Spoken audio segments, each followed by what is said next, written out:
YouTube.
I like this music.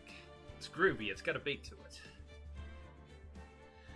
Hello everyone, I am Scruffy Matt. This is Scruffy's Retro Corner, and we are back again today to finish off Ace Attorney, Justice for All. It's the final day of the trial, it's the final case of the game. We just need to get this done. And it ended on quite a bit of a twist last time, didn't it? Ooh-wee. I see we have some people in the chat again. Good afternoon, Chet the Bringer of Death and Dom McLean. Good to see you both. Hope you're both having a good Tuesday. Yeah. So, how about that cliffhanger last time? We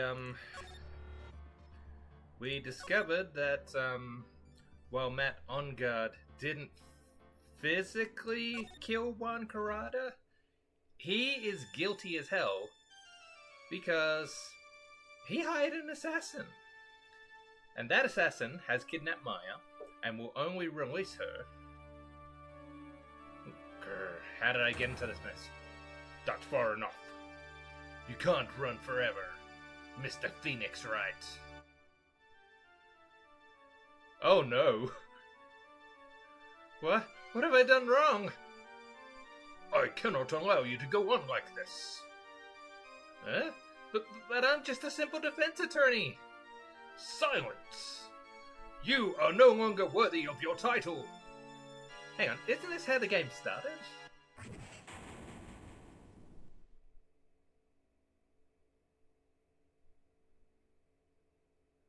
I've had this dream before someplace, some time ago. Nice little bookend, huh? As if this day was written into my destiny. Today, I'll stand in court as a lawyer to prove a killer innocent.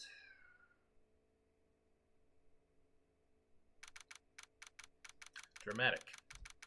So, yeah, we know now that Matt on guard, even though he puts out this image of himself as being refreshing like a spring breeze, is actually a stone cold killer. He hired an assassin to kill Juan Carrada, his biggest rival, and yeah, that assassin is holding Maya to ransom for a not guilty verdict. So it really raises the question: what is Phoenix going to do? Which is going to win out here? His his determination to rescue Maya, or his principles as a lover of justice. It's a very difficult situation to be in. And, we came so close to catching the assassin at the end of the last episode. He accidentally gave away his position, but we got there with the cops and just missed him. And we did, though, find a note from Maya saying, "Do not let this guy off the hook, Phoenix. Make sure he is found guilty." So, where does that leave us now? Up until now, Phoenix Wright's clients have all been not guilty. They've been innocent, and he has gotten the not guilty verdict for every last one of them. But how is he going to manage this case? It's, well, let's just find out. It's gonna be interesting.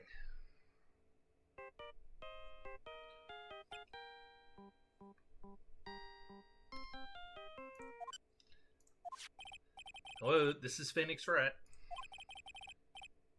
You don't look so well, dude. You're gonna prove me not guilty today, right?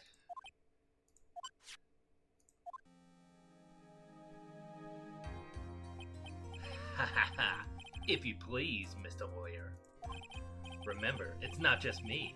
Your precious friend's life is riding on today's verdict, too. Now listen up. You better get on guard a guilty sentence, okay? If you get that creepy slime bag and not guilty, I'll never forgive you. Ever! Maya. Phoenix. Phoenix!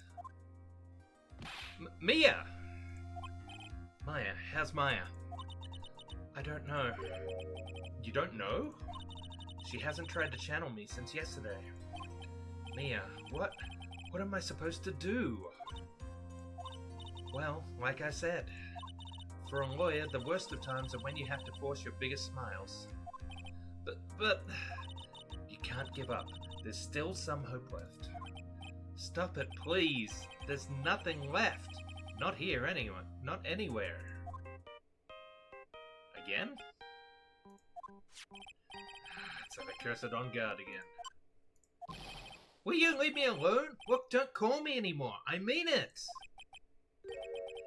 You're really mean, pal. Ah, Gumshoe. I'm really, really sorry. Where are you? Then let me join the investigation team, and we're chasing after the killer, pal. Then you have some sort of lead? Sorry, but right now we got 0 leads on the guy. But we're not going to give up. Gumshoe. Until the trial is over, until the verdict is handed down, we're going to do everything we can and find the killer. If we can get Meyer out, then you can get on guard the guilty verdict he deserves, pal. That's true. I could do that if they found Maya first. You got that? So you have to do whatever you can to make the trial last longer. To make the trial last longer. If you go at Mr. Edgeworth and everything you've got, then you two can draw it out. Oh, now I get it. I believe in you, pal. You and Mr. Edgeworth can do it. So, believe in us. We're going to give it all we've got, just like you. Got it. Thanks, Gumshoe. Hey, Phoenix. You understand now, don't you? You have something money will never be able to buy. Friendship. It's the strongest weapon in the world, and you have it in abundance. Yeah. Looks like we're coming to the end. I have to make the trial last as long as I can. Gumshoe will come through. I know it. I wonder if this is how he's going to get his job on the force back. I kind of was hoping to see him transition into being a private detective.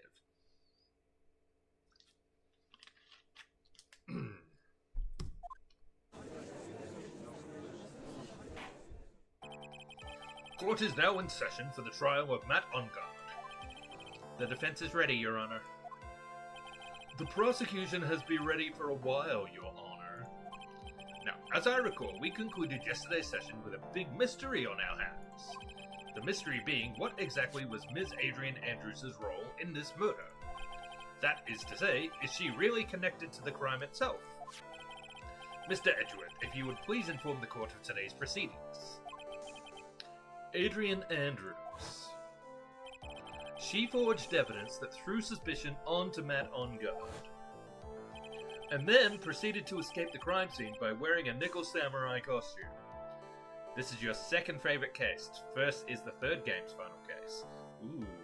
Well, it'll be a while before I get to that, but something to look forward to. And yeah, this has been really compelling. I honestly have no idea how this is gonna go, and I can't wait to find out.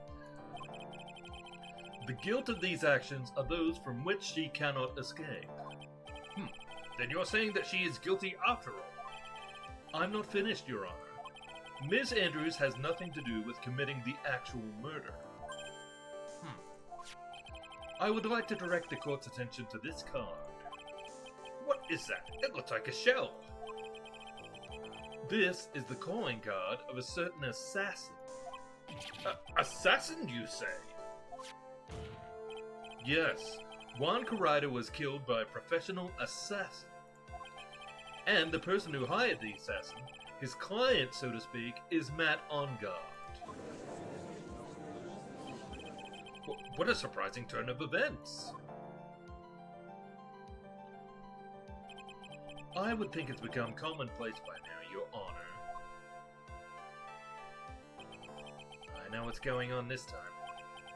So I know that everything Edwards has said is true. But we still have to hold out as long as we can. At least until Mai is safe and sound.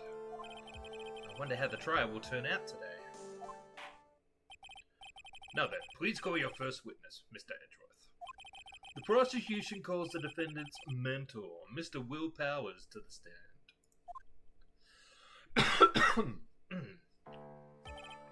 Now then, witness, your name and occupation, please.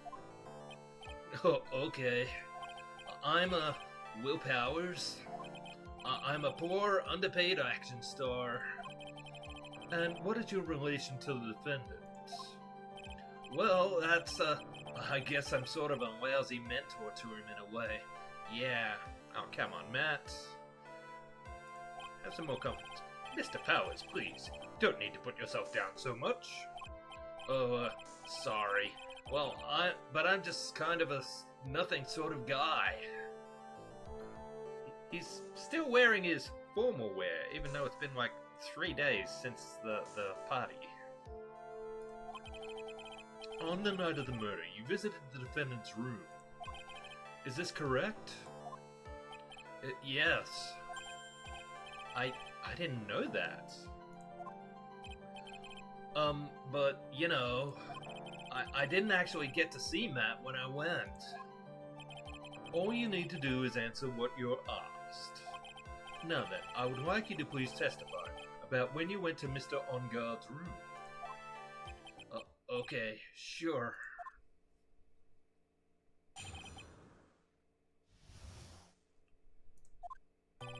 After the award ceremony, I went by myself to Matt's room. Matt was standing there in front of his room, still in his nickel samurai costume. He was talking with someone. Oh, yeah. There's our assassin. At first, I thought it was the bellboy. I watched the two of them for a while, but then I gave up and went back.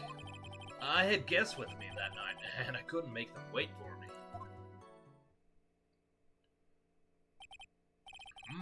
Nothing sounds out of place in Mr. Powers' testimony.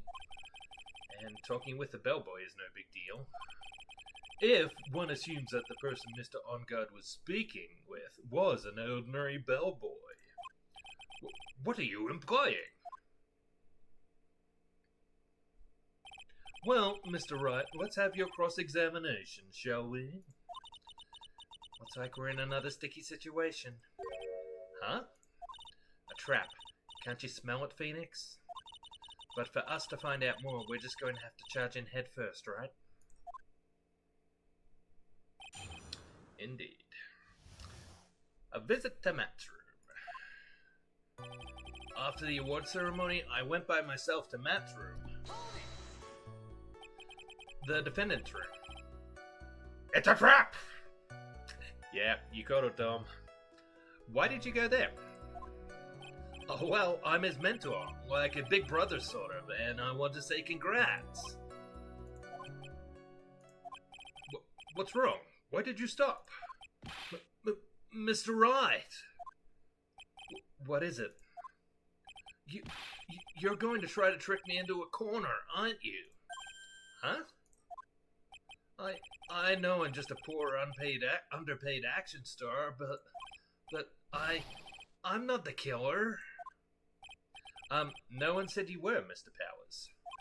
No, please, don't trick me. Every time you do your lawyer thing, the witness suddenly turns into the bad guy. Every time? I mean, he's got a point. Witness, I will personally talk to the defense at a later time. So for now, please kindly cooperate and continue with your testimony.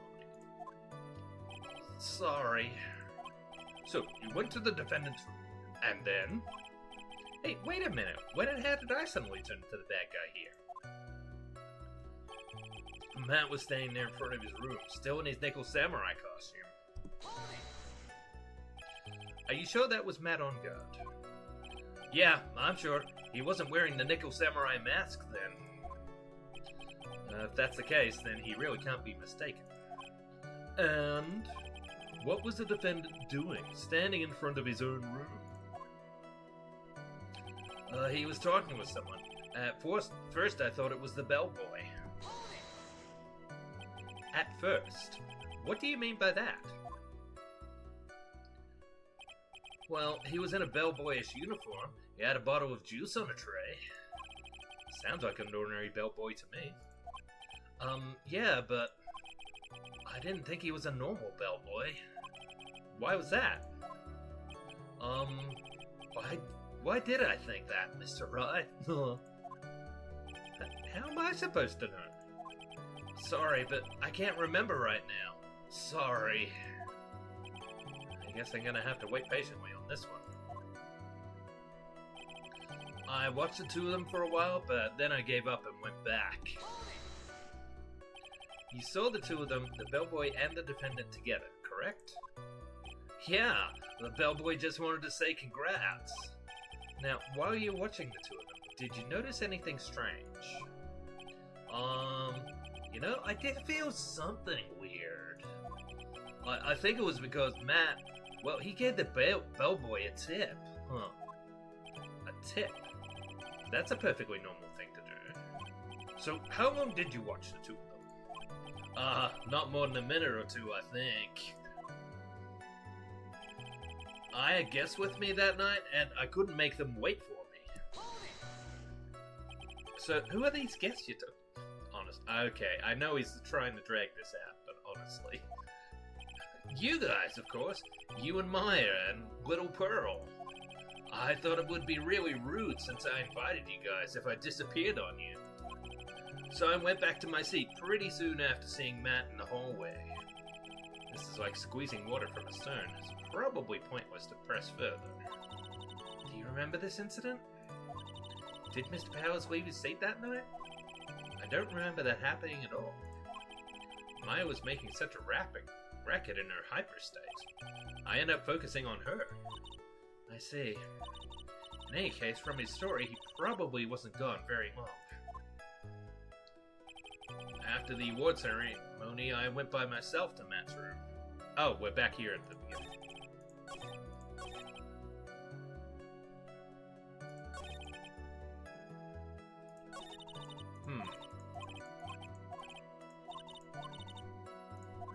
Alright. So where can I get a contradiction here? Let's have a look at the evidence here. Tony's badge. Magatama. Samurai. Press conference ticket. Radio transceiver. What is camera? Gossip lab. Gem Midnight Rendezvous, a superstar, and an ultra-hot mega-secret love scandal. Reliable sources say that Juan Corrida has been getting in close with a mysterious yet beautiful manager to the stars, Ms. A.A.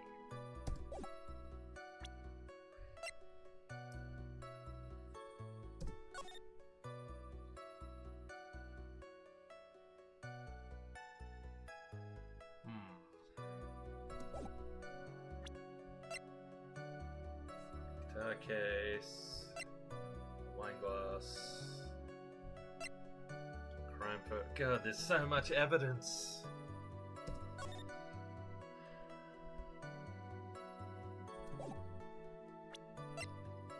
Gem and Ninja's button, suicide report, attempted suicide report, the autopsy, knife. Photo, picture card,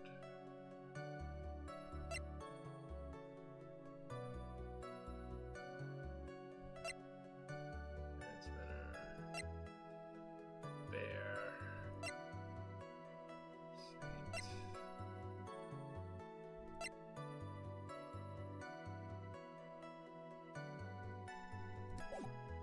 I have no idea what I'm supposed to do here.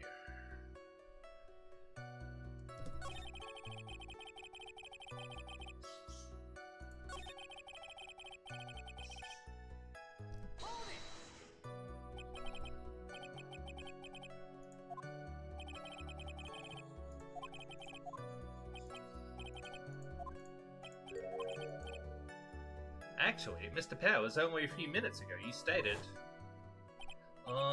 you know, I did feel something weird. I think it was because Matt, well, he gave the bellboy a tip. Could it be that you felt something strange about the tip-giving incident itself? Ah, yeah, that's it. You really know your job. Mr. Edgeworth. Yes, Your Honor. This bellboy, he wasn't an ordinary one, was he? Perhaps we should let the witness tell us. Very well. Mr. Powers, please amend your testimony. You mean about the bellboy, right? Matt gave the bellboy a tip. So he gave the bellboy a tip. What's so strange about that? Well, you see, Matt's not a poor penny pincher like me. I was trying to figure out how much it was because the tip really shocked me. How much it was? Oh, that's when something even more surprising happened.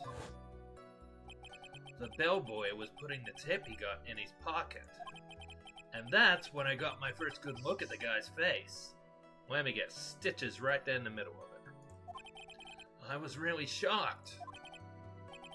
I'm afraid I don't follow it all. Sounds like Mr. Powers was surprised twice by this event. I wonder which of his shocking moments I should ask about. Let's ask about the tip, since we've already been questioning about that. The defendant is a huge star. He can afford to give generous tips, wouldn't you agree? Sure. But giving him that much was maybe a little too much, I think. A little too much. Would you please clarify for the court about how much would you say the defendant gave to the bellboy? Honestly, I don't know. I can't even begin to guess. And why is that?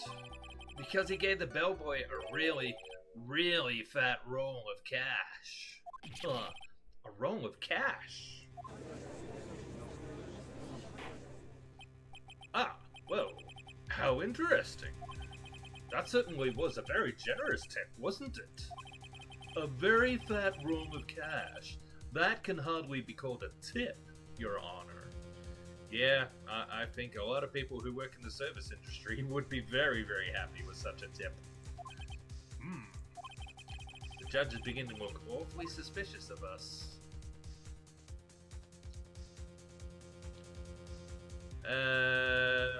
Sure, I'll raise an objection. I'm supposed to be dragging this out as long as I can, aren't I? The defendant is a superstar. That kind of tip is typical fare for people like him. Are you saying that all superstars are super spenders? If I could receive large rolls of cash by simply bringing people things on trays, then why on earth would I stand around here prosecuting? Fair question, honestly. He's got a point. I don't even get paid. I don't win rolls of cash for all my hard work. So supposing that roll of cash was not a tip, then what was it? Payment, Your Honor.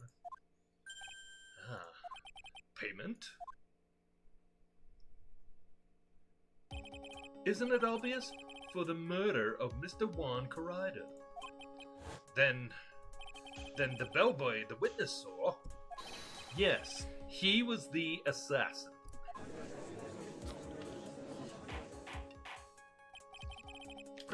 Hold your horses now. Mr. Edgeworth, you don't have any proof of this, do you? Have I ever been unprepared to support my claims, Your Honor? I have here the card Shelley the Killer left at the scene of the crime. Shelley the Killer? He is the person the police's special investigations team has been chasing for ages. I am certain that the person the witness saw was this very assassin, Shelley the Killer. Really? What's wrong, Mr. Powers? No, nothing. Something just clicked in my head, and I think I just figured it out. Oh? Actually, I saw that bellboy again later on that night. Yeah, when he lured Meyer away. What? Mr. Powers, please testify. Tell us what you saw. Yes, sir. Right away. Second time. This time, I was in that hallway because I had to go to the bathroom. Oh, okay. Separate incident then. And that's when that bellboy I saw earlier came out of the room. Of course, when I say room, I mean Juan Corrida's room. Now that I think about it, that bellboy did seem kinda out of place. Yeah, so he had to be the assassin. I'm sure of it. I mean... Thank you very much. That is all we need for now. Huh? But I'm not done. There's still more. Let us first establish that the bellboy was truly Mr. the Killer. Then we shall see. So the bellboy came out of the victim's room. And if that bellboy really was the assassin, then I think the answer is fairly obvious. That would be correct, Your Honor. Well, Mr. Wright, I believe it's your turn to entertain and make us laugh. Ha ha ha ha. This is no laughing matter.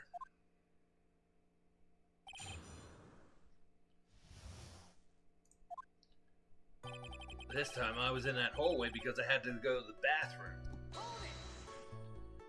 And what time was it? Well, I don't remember. The award ceremony ended around 8 p.m., right? And I went to Matt's room pretty soon after that. Then I came back, and then I went to the bathroom. So I guess maybe it was around 8:10 p.m. by that time? You're not one for details, are you, Mr. Powers? Sorry. I thought I could maybe catch Matt and say my congrats. And that's when that bellboy I saw earlier came out of the room. Are you sure it was the same bellboy? Yeah. And how could you tell? All the bellboys wear the same uniform, after all. But you see, well, he had those stitches in his face. Ugh. So I'm sure it's the same guy that was talking with Matt. So which room did the bellboy come out of? Of course, when I say room, I mean Juan Corrida's room. The victim's room, huh? Yeah, the one with all the really pretty flowers and teddy bears. It was Juan's room, alright. Words cannot describe how screwed I am. Let's continue with the testimony, shall we? Now that I think about it, that bellboy did seem kinda out of place. So what exactly was so out of place about him? Right. Why the insipid grin? Maybe because I have no idea what damaging thing he's going to say next. Well, the bellboy was empty-handed. Empty-handed? That bellboy was one of those room service people, right? But he wasn't pushing a cart, and he wasn't holding a tray either. You'd call that a little strange too, wouldn't you? I agree, that is a bit strange, Mr. Powers. But is it really that unusual for a bellboy to be empty-handed? What should I do? Should I let Mr. Powers' testimony slide, or try to pull a fast one? There's nothing strange or unusual about an empty-handed bellboy.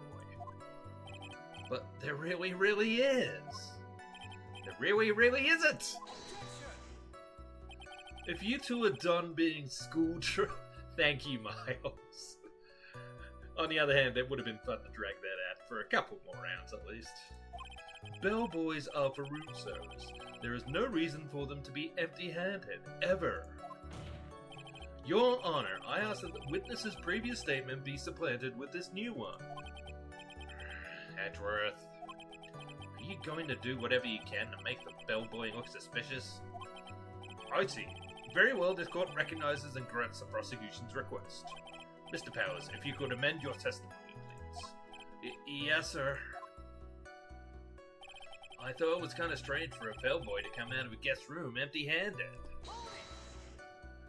So you're saying that it's suspicious for him to be empty-handed? Yeah, really suspicious.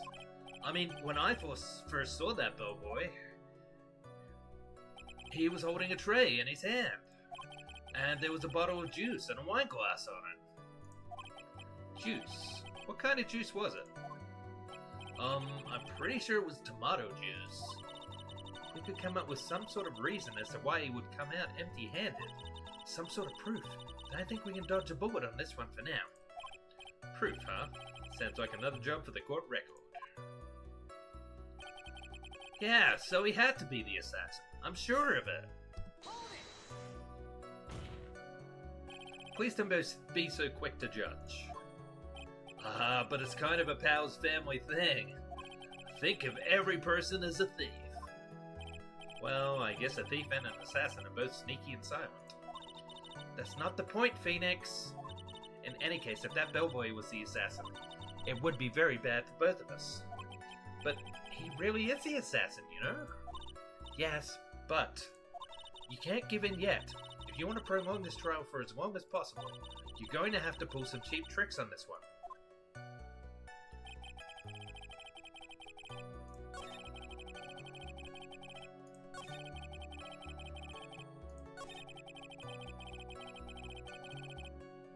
Alright. So this would be where I show him the glass of wine. The wine glass, yeah? Yep.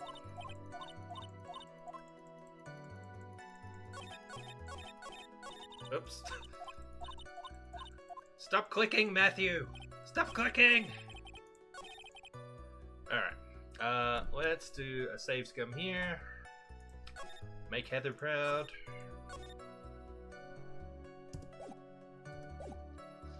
Alright.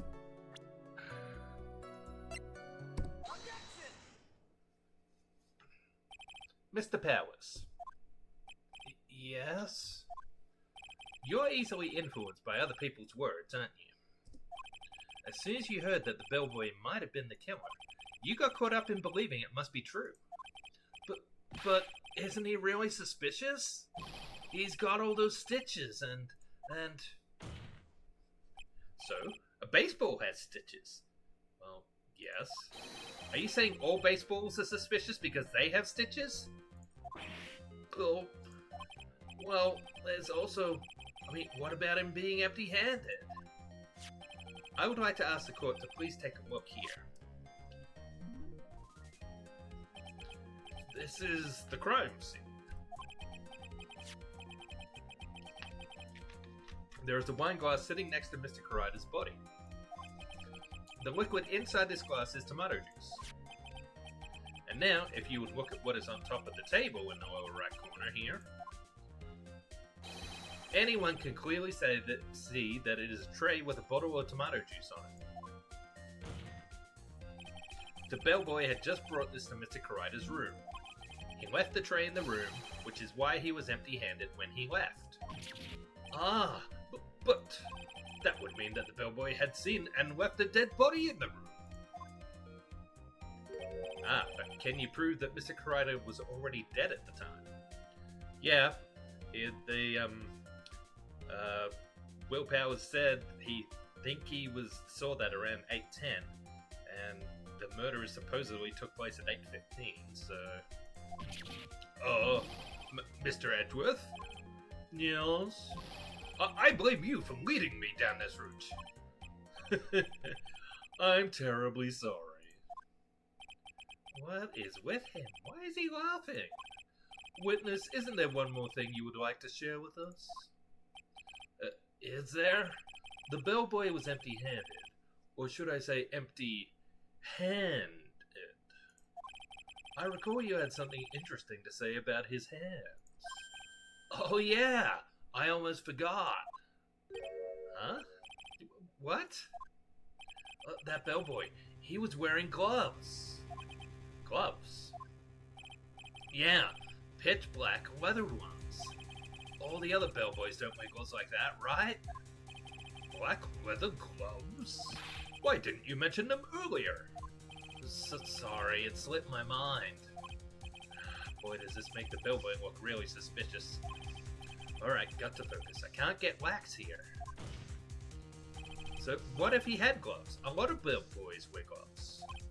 Come on, Mr. Wright. That bellboy was wearing black leather ones. So, a football is made of leather. Are you saying all footballs are suspicious because they are made of leather? He's really... He's gonna pull a muscle stretching that hard. Oh. But that man, he received a large roll of cash from the defendant. And then he was seen leaving the crime scene wearing black leather gloves. I don't think that even someone like myself can believe he was just another bellboy. It seems that we have finally come to an understanding. Now then, witness, please continue with the rest of your testimony. The rest? Oh yes, please tell us more. Okay. There's more? There's second meeting. After leaving Juan's room, the bellboy went and knocked on Matt's door, just like that. You're thinking of the SpongeBob movie with the princess. Though you think I'm stalling? Yeah. After leaving Juan's room, the bellboy went and knocked on Matt's door, just like he gave something to the person inside the room. Then the old guy just left, without even going into the room. After that, I went to the bathroom and then back to my seat. Okay. So the bellboy, after leaving the crime scene, next went to the defendant's room. Yeah, I kinda saw all that by accident. Some accident? I'd say you saw too much. Oh, that was suspicious to high heaven. I think it's safe to say that we can no longer consider this bellboy to be normal. Now then, let's get started, shall we? Mr. Wright, your cross-examination, please. Yes, Your Honor.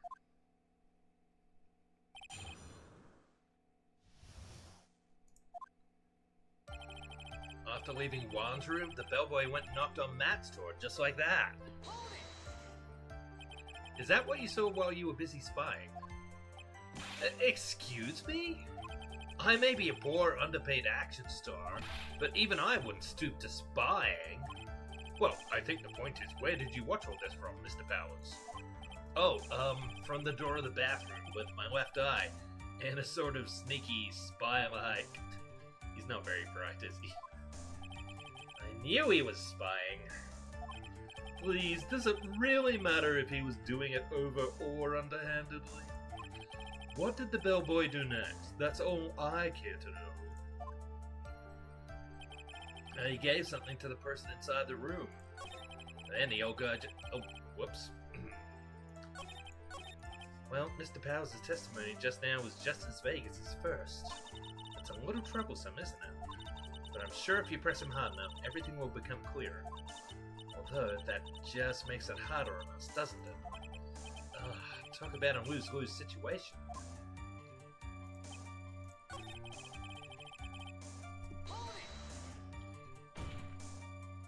I said, hold it. Okay. That's better. What kind of statement is that? Please elaborate and give us a few more details. Oh, okay. I should probably ask him only one question at a time. So, who took this something the bellboy handed off? Actually, I don't know. What do you mean? I'm sorry, but I only saw the person's arm. Only an arm? Then you're saying you didn't see the person's face? Yeah. Well, it was Mr. Onguard's room, correct? So it could have only been Mr. Onguard himself, I'd say. And then, what did the bellboy do after that? Oh, so after he gave the person inside the room the thing, then the old guy just left without even going into the room. Where did this bellboy go after he left Mr. Onguard's room? He opened the door to Viola Hall. I went in there, and who knows after that, right? I do. Well, after that, I went to the bathroom and then back to my seat. Did you see anything strange, suspicious, or just out of the ordinary at that time? Oh yeah, I saw that one thing. What? You saw something else? There was this jittery alien with a ray gun. It was watching Juan's door like some sort of stalker. I think we can forget about the alien. Well,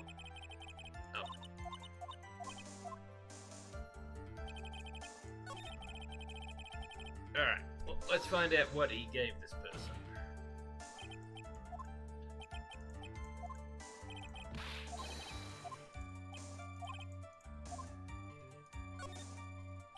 He gave something to this person. Yeah, and what was this something? Haha. If I remember what it was, I wouldn't be calling it something, would I? But this implies that something was removed from the scene of the crime. Are you sure you really can't remember, Mr. Powers? I think it was something kinda small. I would like to summarize the testimony up to this point, if you don't mind. When the bellboy left the crime scene, he immediately went to the defendant's room. There, he handed a small item of some sort to the person inside. As for the person who received the item, all you could see was the person's arm. Yes, it was just like that.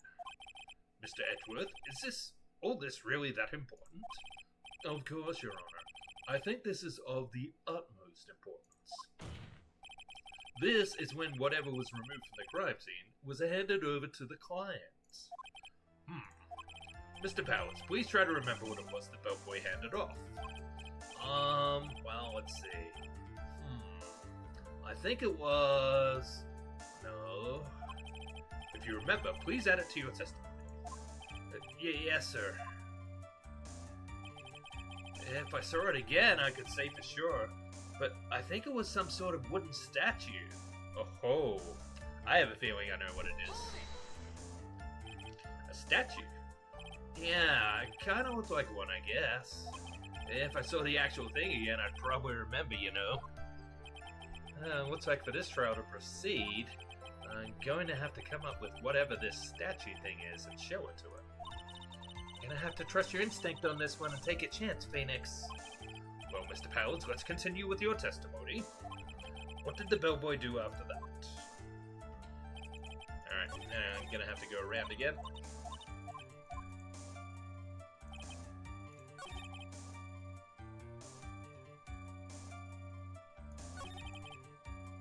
Alright. Do another save, because we haven't for a while. But I'm pretty confident I have it.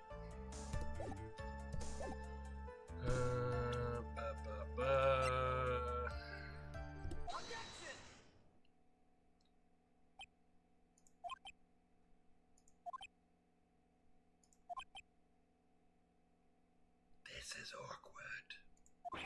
What was the point of that pregnant pause? Where did that objection come from? Well, speak up.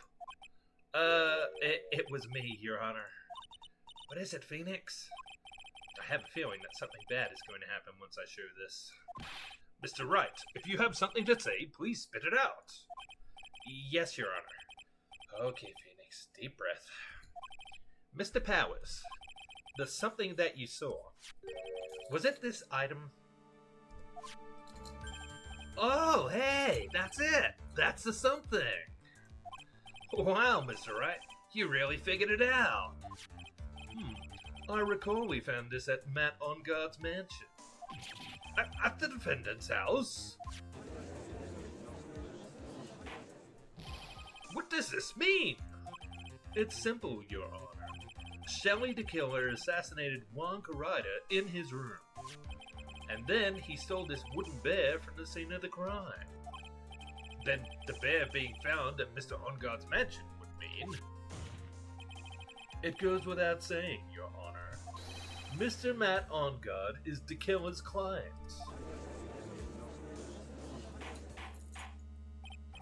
Order! Order! I said order! Mr. Wright, this is a most unfortunate turn of events for you. Yeah. Sorry, Mia. No, it's alright. Your judgment was sound. Actually, I figured the bear would come up. If not now, then it would have later on. Even if you hadn't shown it to the court, I'm sure your friend Edgeworth would have. I almost forgot that he knew about it too. I think it is clear that there is no need for us to continue this trial. I can't let this happen. I have to do something. There has to be something we've overlooked. Your Honor, a minute, please. Yes, Mr. Wright. There are still a few points left that we've not fully explored. What are you trying to pull? Oh, well, we can't have that. Oh, probably need to save again, don't I?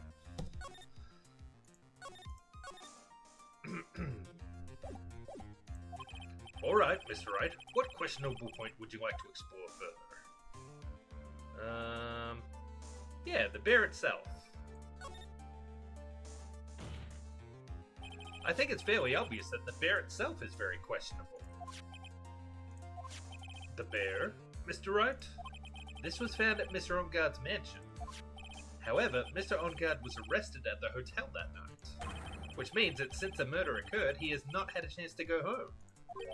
Oh! I think Your Honor has already figured out what I'm trying to say. It is not possible that it was Mr. Onguard who took this bear to his mansion. Why, that's very true. We didn't consider that point, Mr. Wright. There was no way, time-wise, for the defendant to have taken this bear home.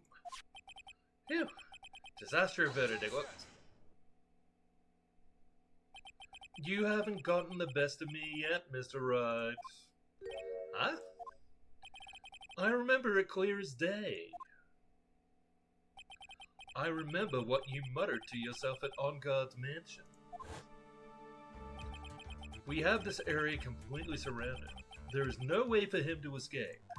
I can't believe it. That butler, all this time, he was the killer.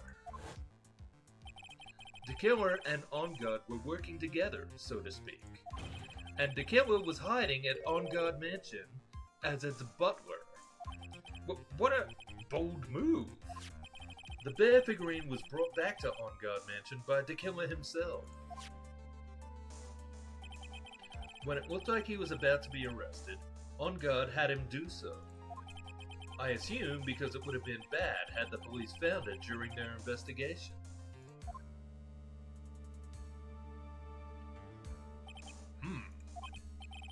Well, Mr. Wright, you've been quiet for a while now. This is too much. Isn't there anything I can attack at all? I have to try. I have to find something else. What will we do now, Mr. Wright? Do you plan to... I plan to expose a clearly shaky place in Mr. Powers' testimony. What? There is still another one? There is indeed, Your Honor.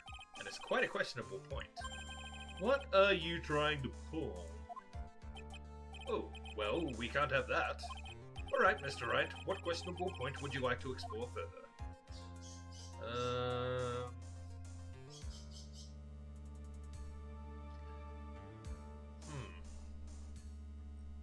don't know.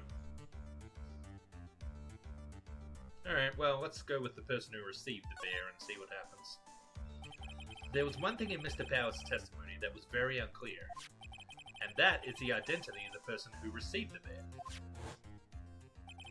He gave something to the person inside the room.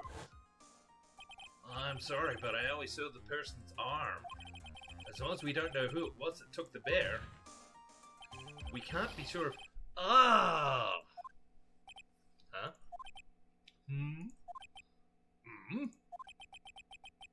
Huh? What is it, Mr. Powers? If you're going to scream like that, at least give us a good reason why. Oh, yeah, sorry. Actually, so I remembered. I remembered who took the bear. What? Really? I mean, I only saw his arm, but the arm, it was the Nickel Samurai's arm. I swear it. You've got to be kidding. Are you sure of that, Mr. Powers? Yeah, I'm sure it was the Nickel Samurai.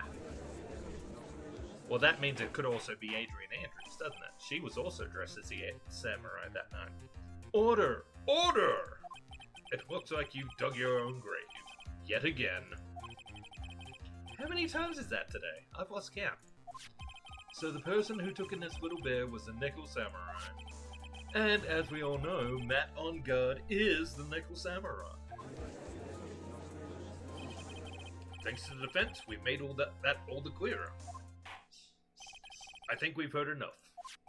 We now know why this bear figurine was at the defendant's mansion, as well as who it was that received the bear from the assassin in his room. Everything has become very clear. The client who hired the assassin to commit the murder was Mr. Matt Ongard. I see no reason for this trial to continue. Therefore, I will now hand down my verdict. Thank you, Your Honor, for your understanding.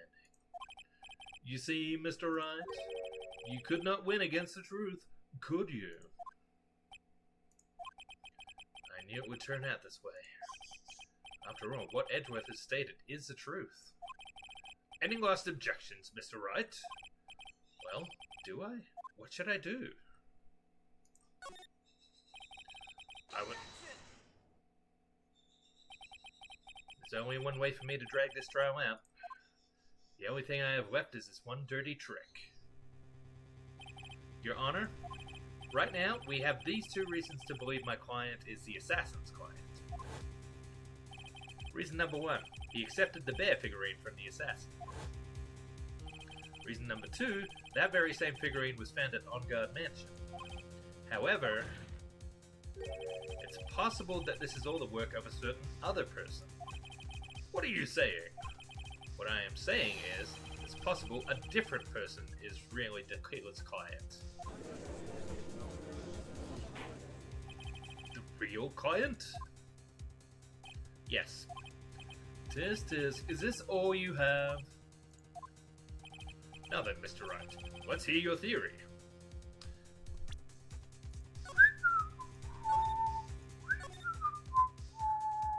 I mean, I'm confident who I'm supposed to choose, but let's play it safe. Who do you say is Tequila's real client, and therefore the real murderer?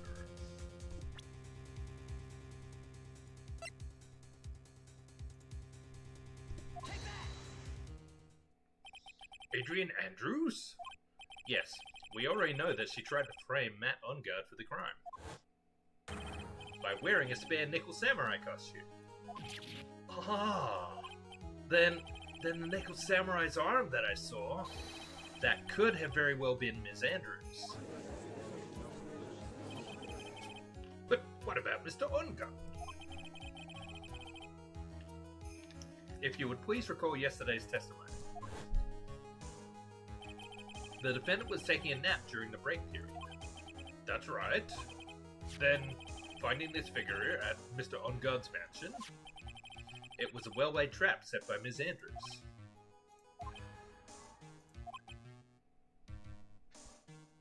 Hi, Tofu. You're being very loud. You can't go into Ev's room. She's not here. It's an invasion of privacy.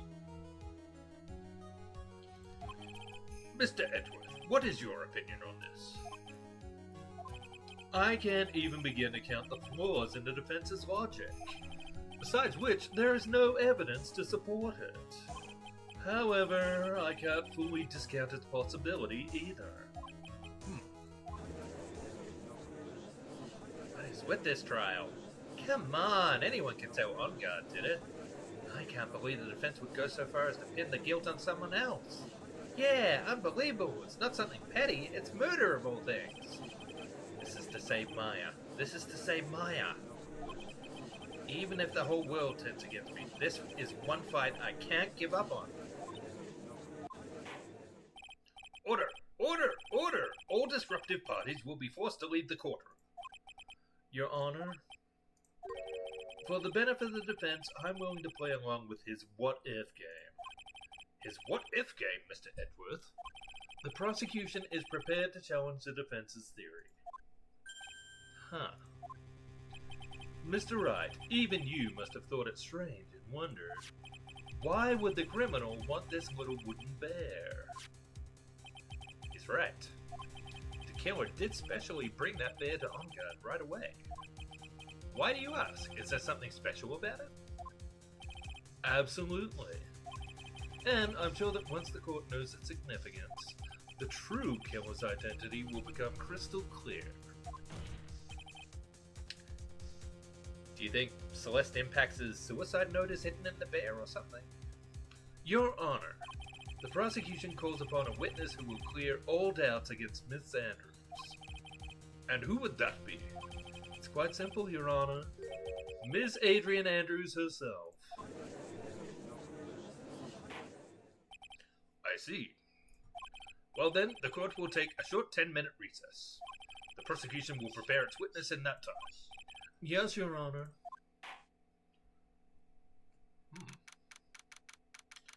That felt like a little shorter than usual. Oh, I knew it was a good idea to hold her hostage. Don't you agree, Mr. Lawyer? But I never thought in your desperation you'd try to pin the guilt onto Adrian. I swear this demon will pay. Mr. Nick! Pearls? Where's Mia? I don't know. A really strong power suddenly called her away. Must have been Maya. Really strong power. Oh, Mr. Nick, your phone is... It's from Gumshoe. How's it going? Have you been hanging in there, pal? Yeah, sort of. We just barely found something to latch onto. Phew, that's good, pal. What about you? Anything yet? Have you figured out where the killer and Maya are? We still don't have any leads. But, what? We don't have any more time! If we just had one, even a single clue would be really helpful. I was only able to come this far because I keep thinking to myself, I've got to keep the trial going until Maya's been rescued. Aw, Tofu. What's the matter? What's wrong, my fluffy buddy? Come here. You want to say hello to all the nice people?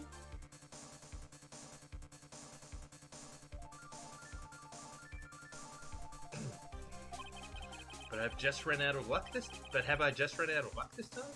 Is all our hope for naught? A tent! Huh? A tent? I could see a circus tent. Mia! Looks like Maya was unconscious until just a few minutes ago. As soon as she woke up, she called for me. So it was Maya that called you away. She's locked in a dusty little room right now. But I could see a circus tent outside the window about 300 feet away. Gumshoe! Is there a circus in town right now? There's only one, pal. The very big circus. Maya is somewhere within a 300-foot radius of the main tent. What? Okay, hold on a sec, pal. Hey, draw a circle on that map, about a 300-foot radius from the main tent. Hurry! And I could see a mailbox under the window just outside. Gumshoe, there's also a mailbox. Okay, what else? What else, Mia? I'm sorry, but it was a very small window. I couldn't see anything else. Felt like I was in an old office building. Maybe the 3rd floor or so. I heard her. An old office building. Good stuff, Val. Okay, just hang in there. Just a little longer, Val. Wish us luck. Good luck. I'll call you later, so don't let your battery die. Okay, pal? Mia. Maya's not hurt, right? She's in a pretty bad state, Phoenix. She's being starved. Gumshoe, please hurry. Looks like we're out of time. Are you alright, Phoenix? It's only a matter of time before Maya's rescued. I can do this. I just have to make this trial last a little longer. Aww. You're sitting very nicely in my lap, Mr. Tofu. Yeah, keep saying that with the guards then. Yeah. Oh, yeah. Ah, the guards. They don't pay any attention to nothing, do they? Court will now reconvene.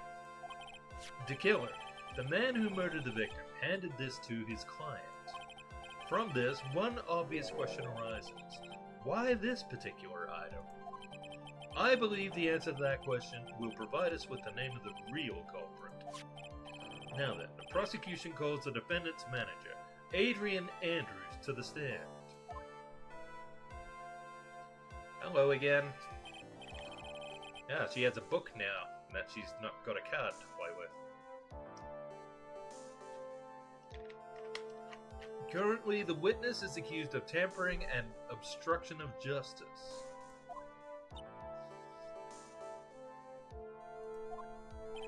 However, you have been called to the witness stand today to ascertain who exactly is guilty of murder. I understand. Very good. Now, have you ever seen this bear before, Miss Andrews? Of course I have. You have seen it before? That's right. It's only natural that the witness has. Miss Andrews, could you please enlighten the court to this bear's secrets?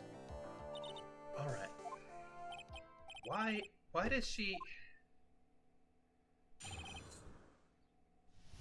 What are you doing up there, Tofu? Pardon me.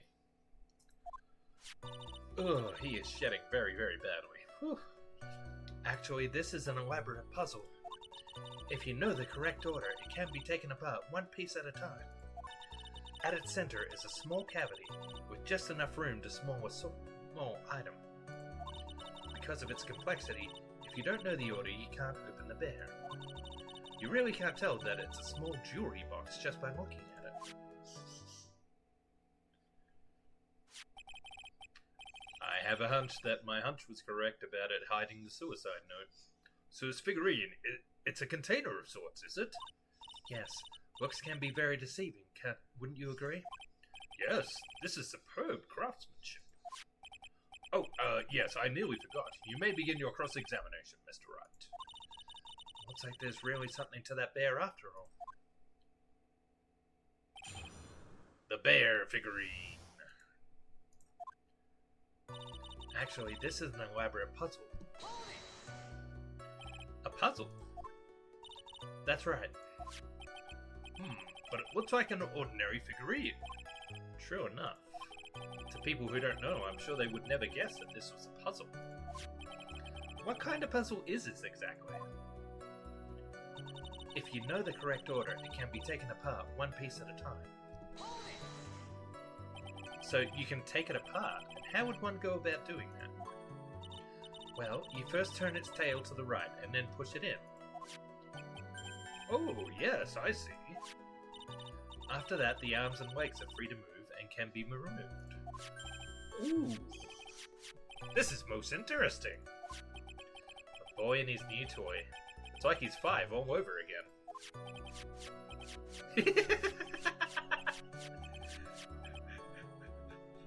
Well, let's not stop his fun. Oh, don't mind me. Go ahead and carry on. I think he's lost it. So, what do you find after you take the puzzle apart? At its center is a small cavity with just enough room to store a small item. I can talk. Words are easy. And how do you know about this? I know because I was the one who bought it. Huh? It was a souvenir from when a friend and I went to Switzerland. Then this was a present from you? That's right. It was a puzzle in the shape of a bear, so I thought it would be perfect for one. So it was a present from Ms. Andrews.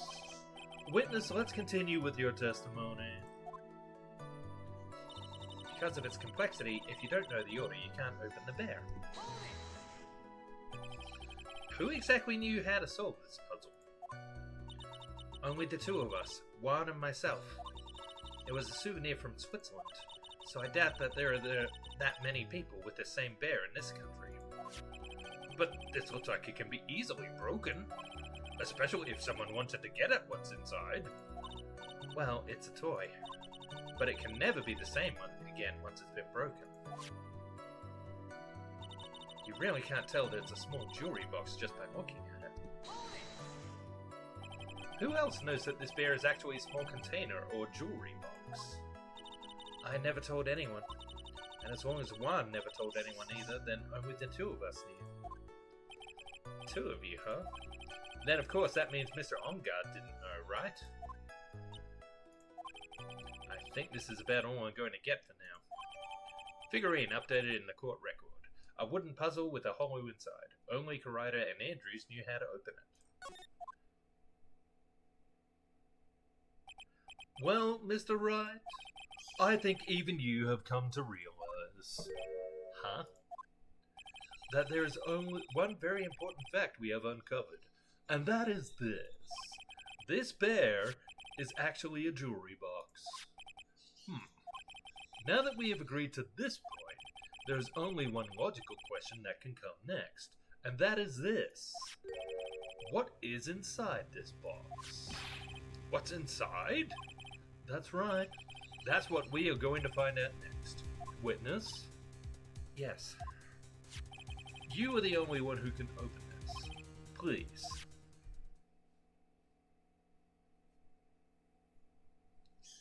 There's a painful silence hanging over the courtroom. All eyes are on Ms. Andrews now as she solves the puzzle and takes the bear apart. I've opened it. Is this what you wanted? What is that? It looks like a note. I don't think we need to guess at what that is, do we, Mr. Wright? It's the suicide note. Nailed it! The suicide note? The suicide note left by Juan Karaita's former manager, Celeste Impax.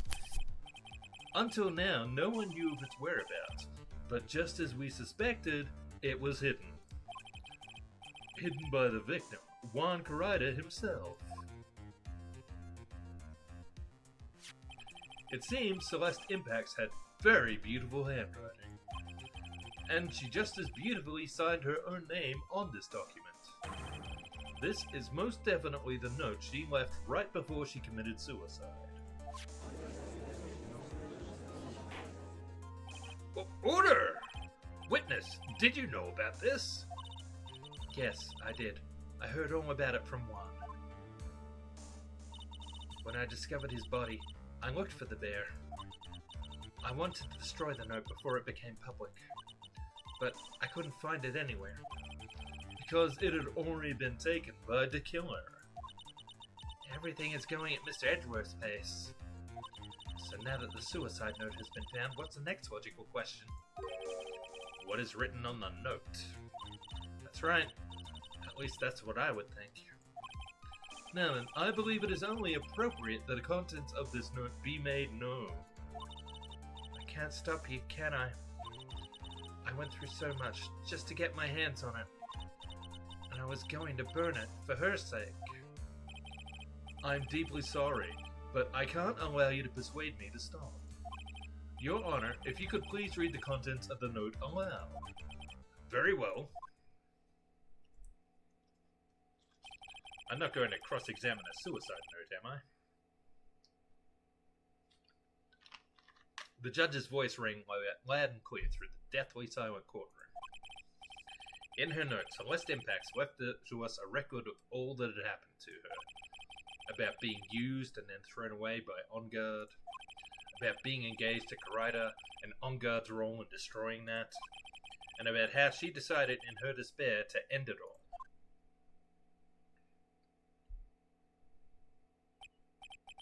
And that's all Ms. Impax had to say.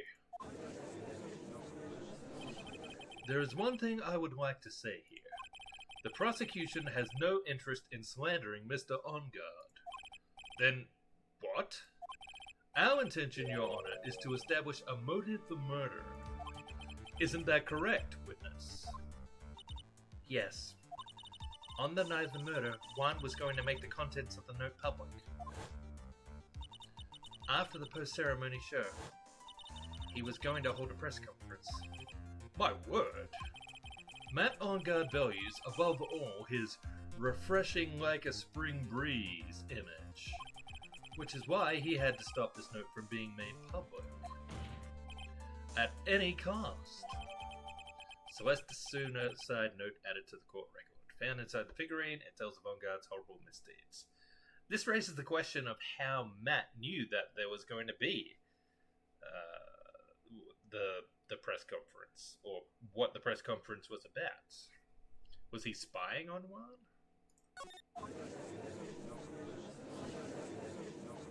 It's On Guard's fault that woman had killed herself. And this time he even went so far as to kill someone to stop him from revealing that. How terrible, what a selfish person. I guess there are slimeball lawyers out there who will defend these creeps too. There's no room for doubt here. Mr. The Killer's client, Cole, was to obtain this suicide note. And the only person who needed this note that badly is the defendant.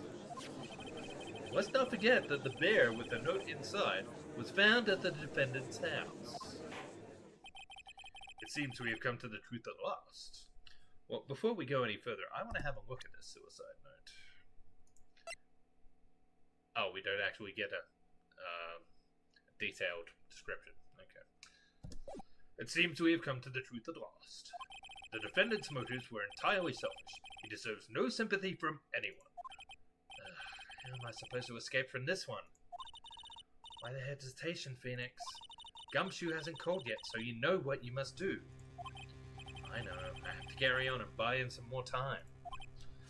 Okay, there are two deadly pieces of evidence, the figurine and the suicide note. Maybe somehow I can find a way out of this situation through one of those.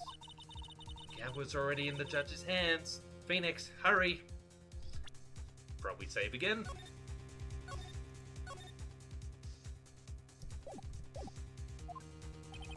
Suicide note or the figurine? Which one of these should I pursue? Well, the suicide note is the new piece of evidence, so let's try that. Taking, the murder out of it, no one's a saint here. Matt obviously knew how Karaita would react to the revelation, but if he actually wanted to marry her, would it have killed him, no pun intended, to discuss their feelings with her before just cutting her loose? Yeah, I agree. I mean, Juan Karaita is no saint either. I mean, obviously he's probably not a murderer or anything like that, but yeah, he just cut his fiancée loose because of the revelation that she had been sloppy seconds from Matt On Guard, if you want to put it that way. Yeah, pretty scummy thing to do. Please wait, Your Honor. Oh man, look at that lawyer. He's still going at it. It's like he doesn't care that he's trying to get a killer off the hook. I think Your Honor believes that Matt Ongard killed in order to obtain this note. Yes, that is correct. Are you going to silence the courtroom? But that seems a little strange. In fact, I think there is a contradiction here. This note was hidden by Mr. Karaita until the night of the murder. If that is the case, I say that Matt Ongard could not have known what was written on this note. Oh, I didn't think of it that way. Exactly. But I did think of it that way, and I thought it was rather strange. No one in their right mind would kill for a note without first knowing what it said. Order! Order! Order! You make a valid point, Mr. Wright. Mr. Edgeworth, what is your opinion? It's just a flash, but I think I did rather well on this one. Unfortunately, I think he believes differently. I believe a show of appreciation is in order. Huh? The defense seems to be in love with wishing more despair upon itself. I would like to... Oh, yeah, that's right. I forgot about the spy camera. I would like to direct the court's attention to this. What is that? It is a very small video camera, Your Honor. This type of camera is commonly used as a means of spying. Spying? What the... I thought that spy camera was in my possession. Matt Ongard and the victim both thought of the other as their biggest rival. They even went so far as to use this type of item to find each other's weaknesses. And... the victim, Juan Karaita, was being spied on. His personal life was being watched by none other than Matt Ongard. Order! Order! Mr. Wright. Yes, Your Honor. You don't tell me you knew about your client's spying activities. Well, sort of. Sort of is not an acceptable answer, Mr. Wright. I see you are confused, Mr. Wright. You're probably thinking, but I have the camera that was in the stuffed bear's eye. Yeah, but this camera that I have is not the same one. Last night, I searched the victim's house on a hunch, using this. Can't use bug detector. By the way, Mr. Wright, the defendant's fingerprints were found on this camera. Matt Ongard's fingerprints were on there? Well, Phoenix, looks like those cameras were hidden all over the place, huh? What am I supposed to say to that evidence? I think this is the end. It's fairly obvious that Mr. Ongard learned of the suicide note through this. He was watching the victim all along. He got me good this time. I don't have anything to counter that. Hey, now what's that lawyer thinking? Mommy, is that man the bad killer guy? Shh, stop, don't look at him. The way he's sweating is just so... Ew, nasty. Phoenix. Yes, Chief? Have you figured out what you're going to do next yet? What I'm going to do next is running away like a frightened child. I know it seems like Mr. Edgeworth is very close to putting the lid on this case, but in his eagerness to prove his point, he forgot one very important thing. Well, what is it, Mia? There's a piece of evidence that he really should investigate. Something he should investigate. I would really hate to see the good prosecutor get scolded for not remembering to look into the item when he had the chance. You bet social media is fun in this universe. Yeah, probably.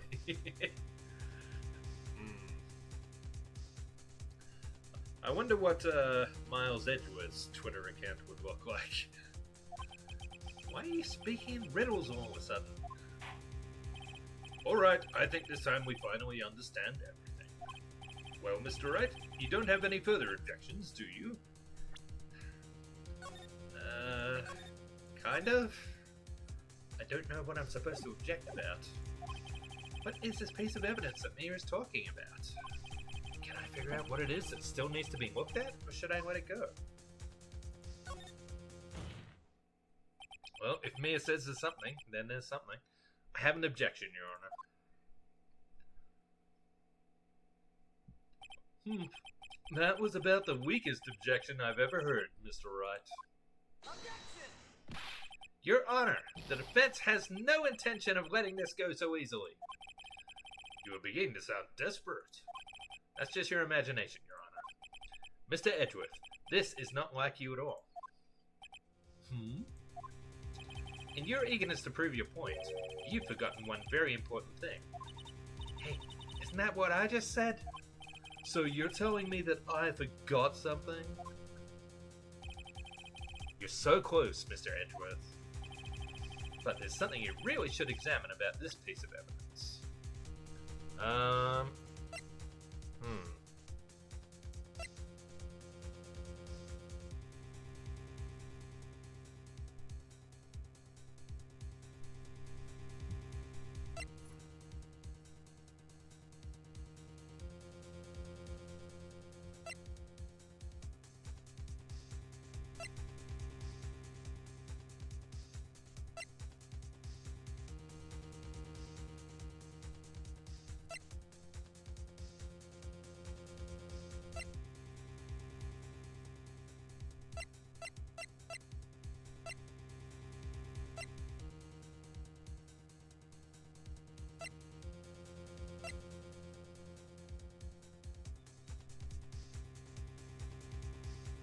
What am I missing here?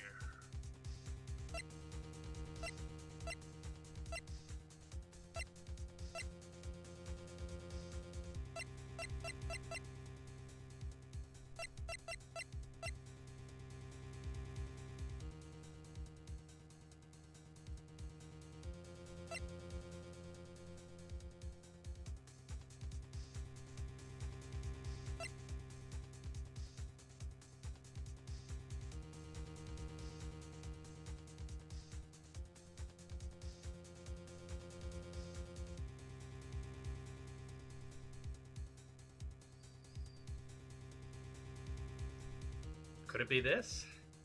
This is also what Maya wrote her note on, wasn't it? Yeah, let's try this. Well, Mr. Edgeworth? Yes, I do believe some special examination is needed. But I think the item that should be examined is the defense's gray matter.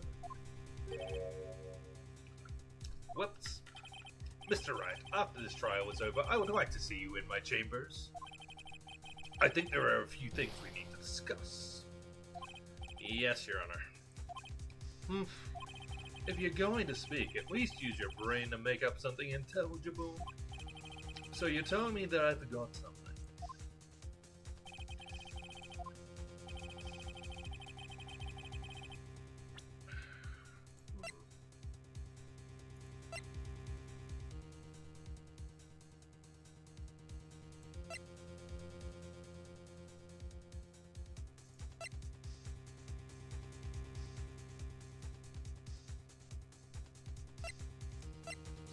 The camera, maybe?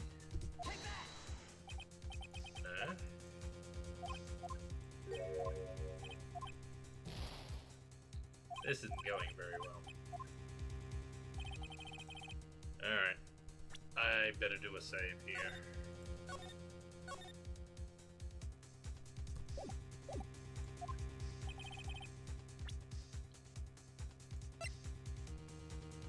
Radio transmitter. Or the bear. Let's try the transmitter.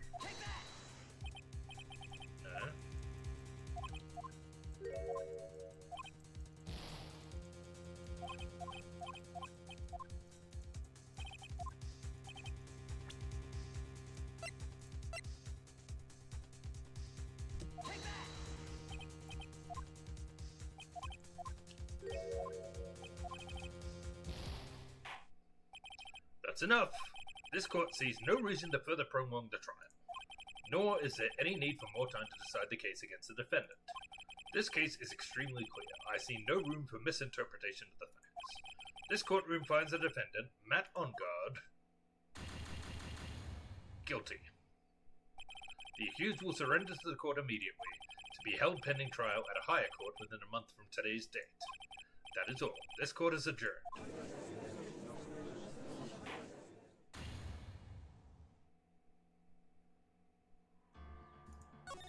Alright, anyone have any suggestions about what the piece of evidence is that I'm missing here?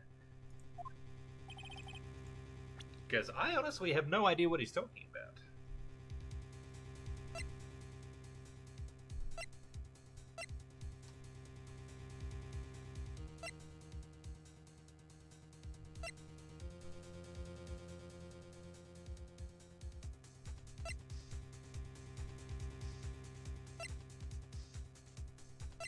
Oh, hi, Misa.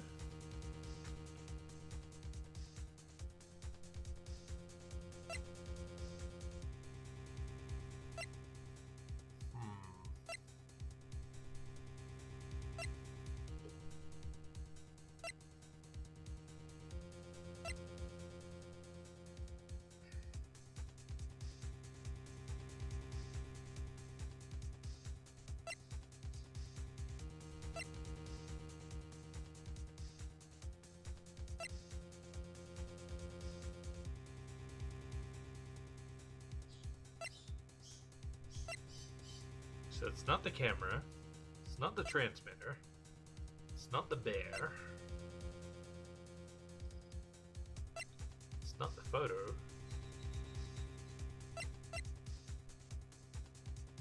The suicide note, maybe?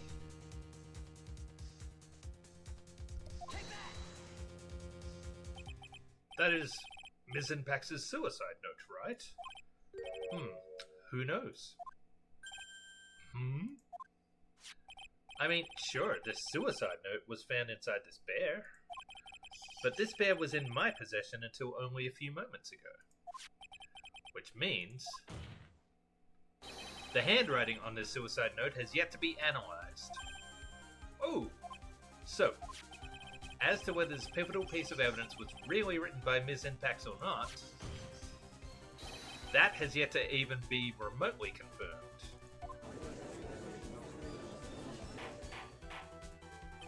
Mr. Wright, you can't seriously be suggesting... Mr. Wright! Are you saying this suicide note is a fake? Ms. Andrews, you were the one who tried to pin this murder on Mr. Ongard. Who's to say you didn't create a fake suicide note and put it into this bear? How dare you! Your Honor, the defense is indiscriminately accusing the witness again. There is no evidence linking the witness to the suicide note whatsoever. But if this is a fake, then the witness is the only person who could have made it. Yep, that's right. What? Recall the witness's testimony concerning this figurine. The only person other than victim who could solve the puzzle is the witness herself. Oh dear. That's like, what, her 8th pair of glasses that have shattered? Ms. Andrews, you wrote this note, didn't you? You wrote it so you could use it to frame Matt Ongard. I did no such thing. Right, if you're going to pronounce a suicide note a fake, then show this court some evidence to support your theory. Mr. Edgeworth, you were the one who presented this scrap of paper as evidence. That means the burden of proof lies with you, the prosecution. That's enough. Mr. Edgeworth, can you confirm the handwriting on this suicide note? It is as the defense has stated. The handwriting is yet to be analyzed. If that's the case, it seems that yet again we have reached a point where a verdict is impossible. That's impossible! This isn't good, Phoenix. The judge is going to carry his trial over one more day. I don't think Maya will physically be able to make it another day. I didn't want to have to do this, but I don't have a choice. I request that both the prosecution and defense further investigate. Handwriting analysis, my butt, that's just the lawyer trying to buy more time. Unguard is guilty. Look, any idiot can tell you that. I think we reached the end of the line. Guilty! Guilty! Guilty! Guilty! Guilty! Guilty! Guilty! Guilty! Guilty! Oh, that's good timing. What is that sound? It's Gumshoe. Hello? Gumshoe? What is with him? What's with that sigh? Where's Maya? What happened to the killer? He got away. What? I'm sorry, pal. I really am. I don't know what to say besides I'm sorry. I wish there was some way to make it up to you. I really do. Anyway, what's going on? Well, we found his hideout now. But the two of them were already gone. This is terrible. I'm going to keep looking for them, pal. Don't you worry, I just need a little more time. But don't tell me we don't have any more. Guilty! Guilty! Guilty! Guilty! Guilty! Guilty! Guilty! Guilty! Guilty! Do you hear that? They're calling for his head. Mr. Wright, I can't. For us to come this far and... Oh! What is it? Let me talk to Mr. Edgeworth. I can't do that. Mr. Wright, would you please get a hold of yourself? Yes, Your Honor. I am about to end today's proceedings. You may take your phone calls after. Hold on, Your Honor. Edgeworth, catch! Mr. Edgeworth? Please, you gotta buy us some more time. Court is in session. I'm sorry, Your Honor. You were saying? Mr. Wright, this is a court of law. I'm sorry, Your Honor, but... I am reluctant to do this. However, it appears that I have no choice but to suspend proceedings until tomorrow. This time I really can't do anything. Court is now adjourned for the day.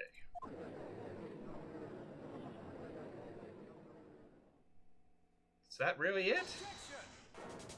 Thank you, Edgy. Please wait, Your Honor. Edgeworth? What is it, Mr. Edgeworth?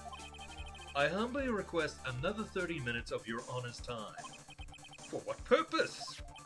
We can perform the necessary tests on this piece of evidence in that time. But can you really obtain your results in 30 minutes? I believe we can, Your Honor. But wouldn't it be better if we adjourned for today and then reconvene tomorrow? 30 minutes. Please, Your Honor. That's all I am asking for. Please, Your Honor. Very well. At the prosecution's request, this court will now take a 30-minute recess. But be advised that I will not allow another recess today. I'm not sure if this is helping or hurting us. The court will now take its final recess of the day.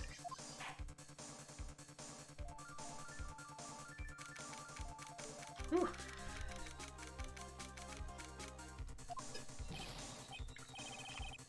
Right, well, what's going on with Maya's situation?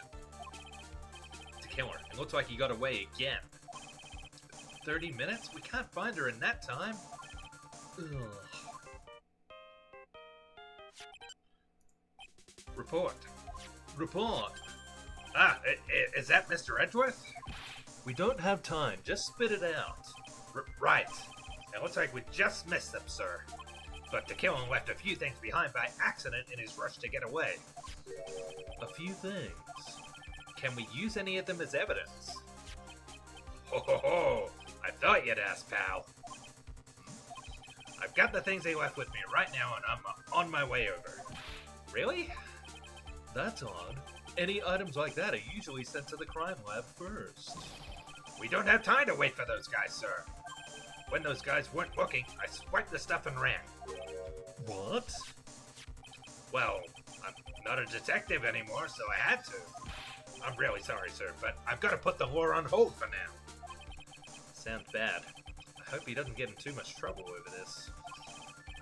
With my hunk of car, I'd say I'll be there in about 20 minutes, sir. Don't worry, I'll be there. Wait for me.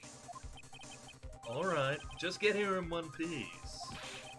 I'm on a mission and no one can stop me now, sir. No one. Put sunglasses and a dark hat on him. And have him say, I'm on a mission from God. I'm pulling out all the stops and running everywhere to go. Oh, jeez.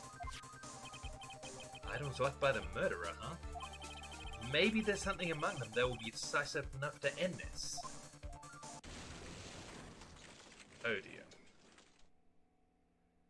You were just about to make that joke. Sorry, chat. Hey, what's wrong? Detective Gumshoe? Answer me! No one can stop me.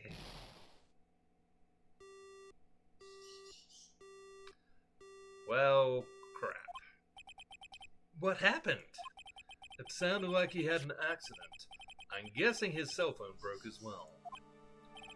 What was he thinking? We've got to hurry up and call for help.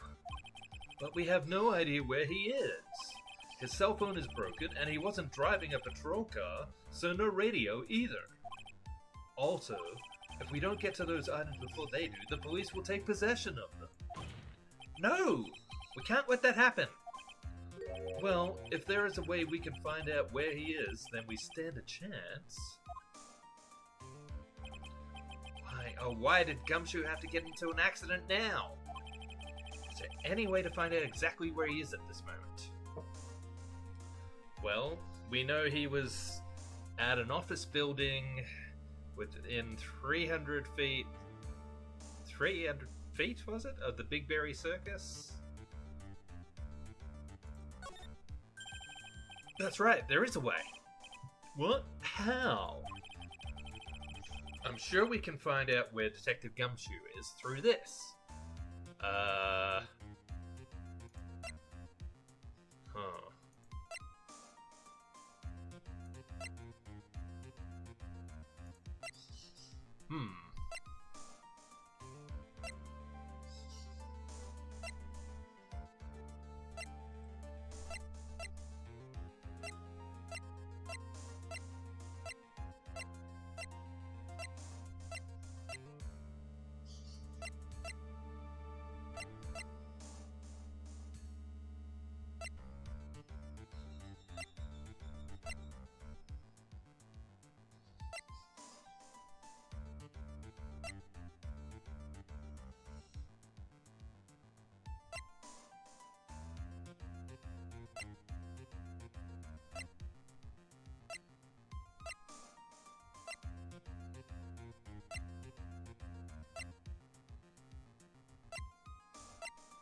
Maya? Right, we're not in the middle of a mock trial here. I guess this won't work, huh? I guess it's up to me. Alright, I will think of something on my end. What was I supposed to pick? Don't get your hopes up too high, but I'll try my best. Did I say something wrong? Edgeworth. What is it? I don't have any right to judge anyone ever again. I know my client is guilty, but what I'm doing now, I'm pinning the guilt onto someone totally innocent and using the evidence to do so. It might be my turn to say defense attorney Phoenix Wright chooses death. Right. It doesn't suit someone like you to cry useless tears. Whether you did your job well or not, that can only be seen after the verdict has been decided. The verdict? Is Prosecutor Edgeworth here? Is Prosecutor Edgeworth here? Yes, Bailiff. There's a phone call for you, sir. They said it was extremely urgent. They're probably finished with the handwriting analysis. I have to go take this call. In the meantime, think hard about what it is you must do.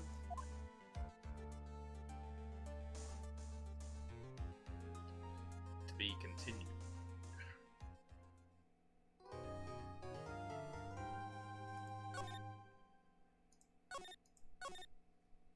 Wonder what I was supposed to choose there. I'm gonna have a look at a guide just quickly.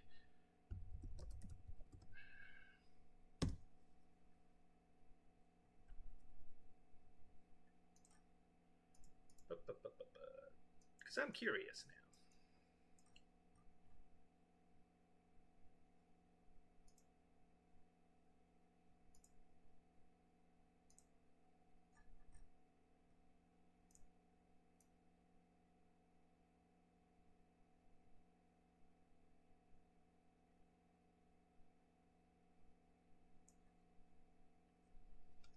Apparently I was supposed to choose Franziska von Karma. How would she know?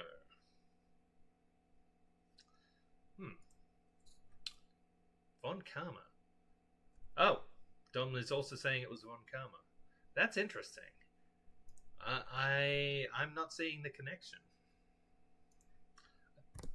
What's the connection there? I'm curious.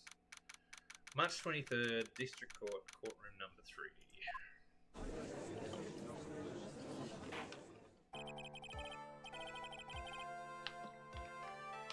Court will now reconvene. I assume both sides are ready. Yes, Your Honor. Yes, Your Honor. Oh dear. I can understand the defense acting like this. However, why do you also seem distraught, Mr. Edgeworth? It's nothing, Your Honor. What's wrong with Edgeworth? Looks like something unexpected just happened to him. Now then, Mr. Edgeworth, if you could please tell the court the results of the handwriting analysis on Ms. Impax's suicide note. Yes, Your Honor.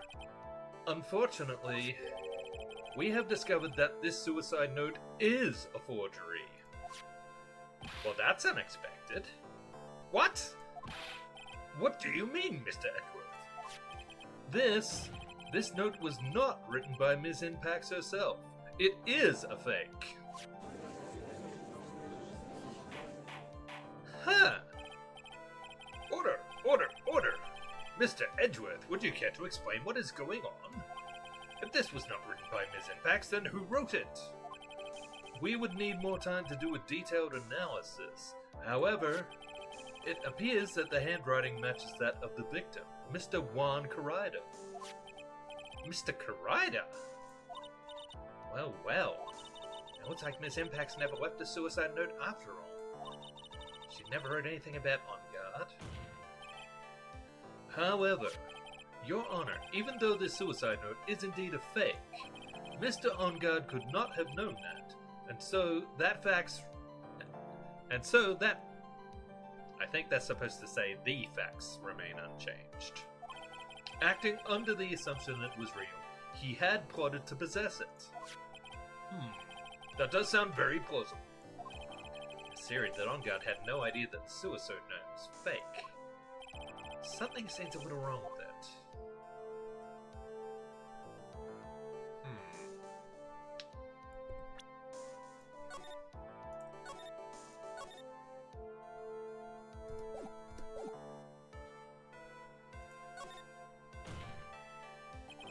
The defense believes that the theory the prosecution has stated contradicts testimony. If everything the prosecution has proven up to this point is true, then it's impossible for Mr. Ongarden to not have known it was a fake.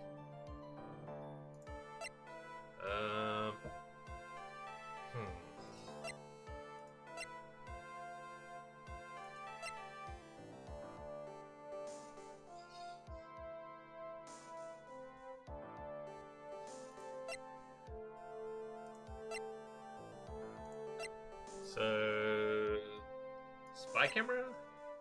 Maybe? What is this little item called again? A video camera, Your Honor. Well, a very small one, but... Oh, that's right, a camera. Ah, you kids and your fancy toys nowadays. Mr. Edgeworth, earlier you claimed that Mr. OnGuard knew of the existence of this note because he was spying on the victim. Isn't that right? If that were true, then this means Mr. OnGuard would have known that the victim had forged the note. Ugh!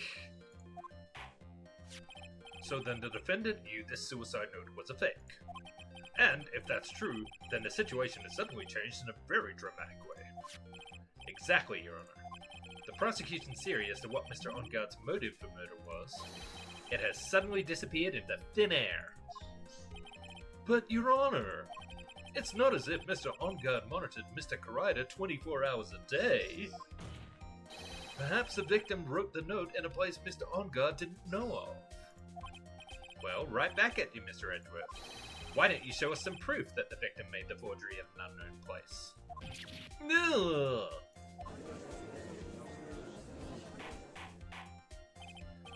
Order! Order! Order! Mr. Edgeworth! It looks like this time it is you who has dug his own grave. As I figured. Huh? As you figured? As I figured, it came down to this after all. Mr. Edgeworth, you are not making any sense. When I heard the results of the handwriting analysis, I thought this might happen. The question is, what next? What next? If the prosecution can't prove Mr. OnGuard's motive through the evidence, then we must prove it from another angle. Well, I agree with you there. Your Honor, the prosecution would like to call a witness to the stand at this time. Is this going to be OnGuard himself? Oh, well, that's fine. However, this witness is a little unusual. It's not another parrot, is it? Edgeworth stuttering? This is not like him at all. Unusual? Well, what sort of witness is this person, Mr. Edgeworth? This witness is one who is perfectly fit to answer once and for all the question of who was it that hired Shelley the killer to commit murder? Here's where the fun begins. Oh, I'm not sure I like the sound of that, Jeff. Hello. Short and Retro, thank you for the follow. Welcome in. Hope you're enjoying this. I am really am. The twists are all twisty and turny. That's impossible. Who in the... No such person exists who can answer that question with such certainty. Yes, Mr. Edgeworth, who is this witness? It's... Yes, go on. Who is it? The man himself. Mr. Shelley the Killer. What? Oh, Mr. the Killer. What? Wait! Shelley the Killer? You mean the killer? I mean the assassin? Yes, Your Honor. He's coming here to the witness stand? Well, yes, in a manner of speaking. I recognize that this is a very unusual circumstance, so I ask for your permission. Ah, another spam bot. Every single stream. Alright. Let's give this guy a look. And a report.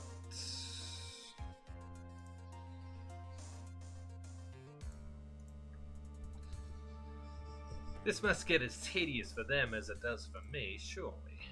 And banned.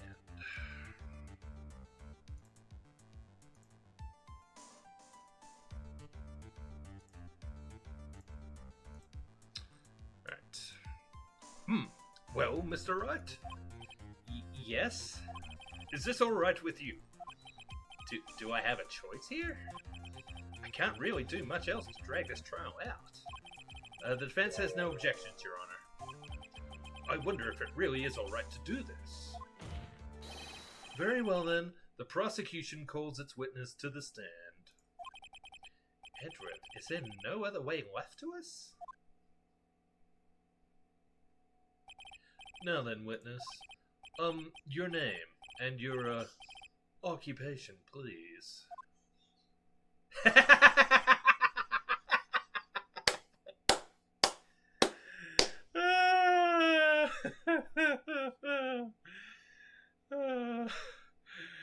You know what? This is even better than the parrot. Very good, sir. My name is Shelley the Killer, and I am a professional assassin. I say, what is going on here? Your Honor? How can you remain so calm? What is the meaning of this two-way radio? Actually, Your Honor, it was delivered to me just now, and it came with a condition. As long as we do not trace its source, Mr. the Killer will testify to this court. So this must be what that urgent phone call he got earlier was about. Oh no, this will not do! I cannot allow this in my court! First of all, we can't even be sure that this is really Mr. the Killer himself. Witness, please present some sort of proof that you are, in fact, Shelley the Killer. I understand. Please wait a second.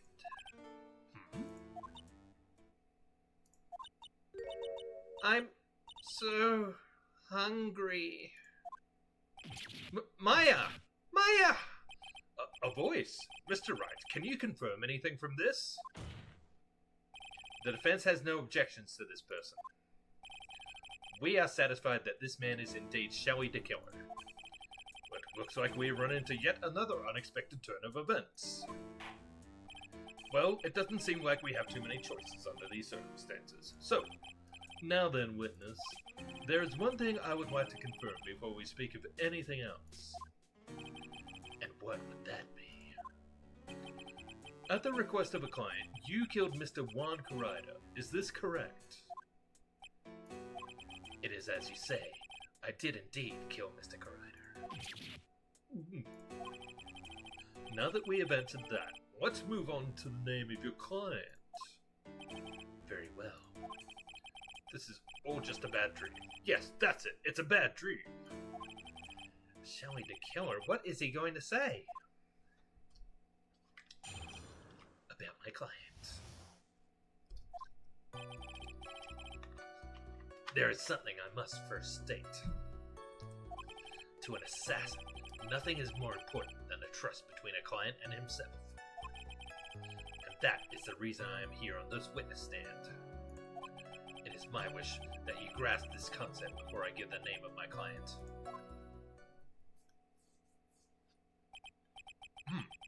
Mr. the Killer seems to be a very clever man. I'd almost say he seems to be mocking us. While he may appear to be our enemy, Your Honor, Mr. the Killer is only stating the truth. He is no hypocrite. He has always stood by this one belief. You mean about this trust between his clients and himself thing? It seems to be a level of trust beyond what people like me can comprehend. Well, Mr. Wright, are you ready to cross-examine the witness? Yes, Your Honor. I mean...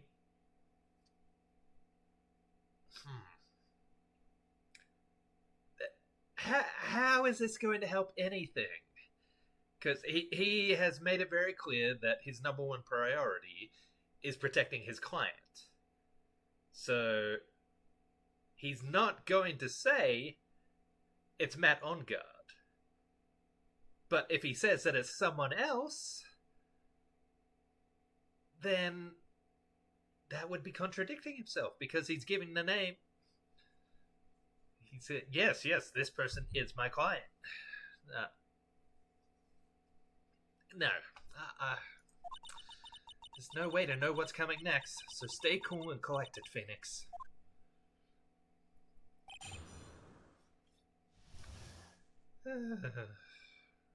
Radio on the witness stand. This is incredible.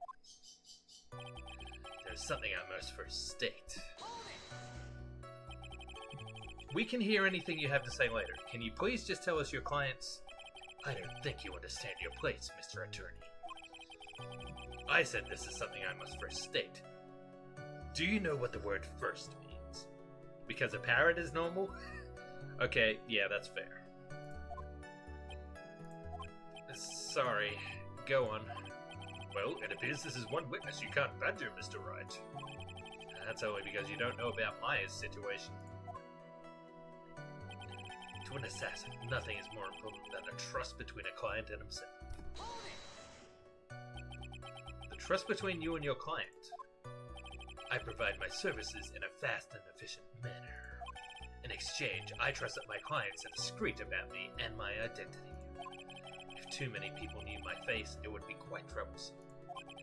And that is why you're testifying in this manner? This is the first time one of my clients has ever been accused of murder. I must preserve the killer name so my clients can trust me. But couldn't someone stab you in the back and break your trust? It has never happened before, but if it ever did... Yes? That person wouldn't be my client for very long. They would certainly... That's enough! Please, no more! Very well. It was only a hypothetical anyway.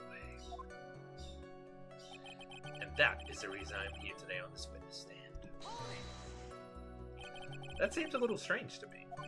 I mean, you're about to tell us the name of your client.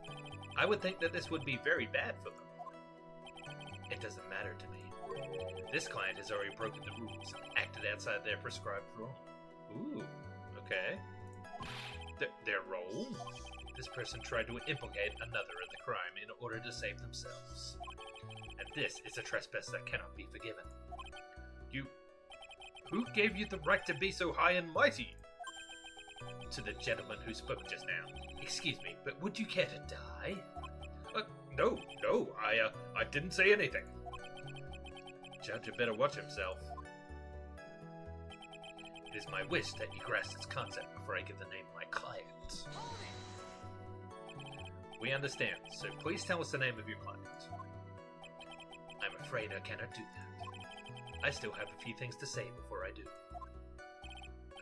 That egomaniacal. It's not good for your health to be so aggravated. You won't live very long if you let everything bother you. Somehow that coming from an assassin makes it less than comforting.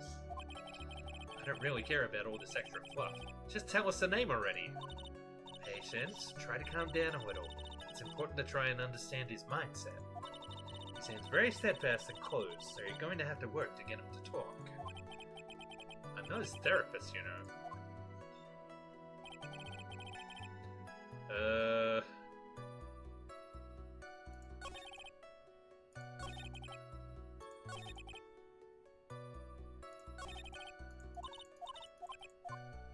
Well, how am I supposed to object to this?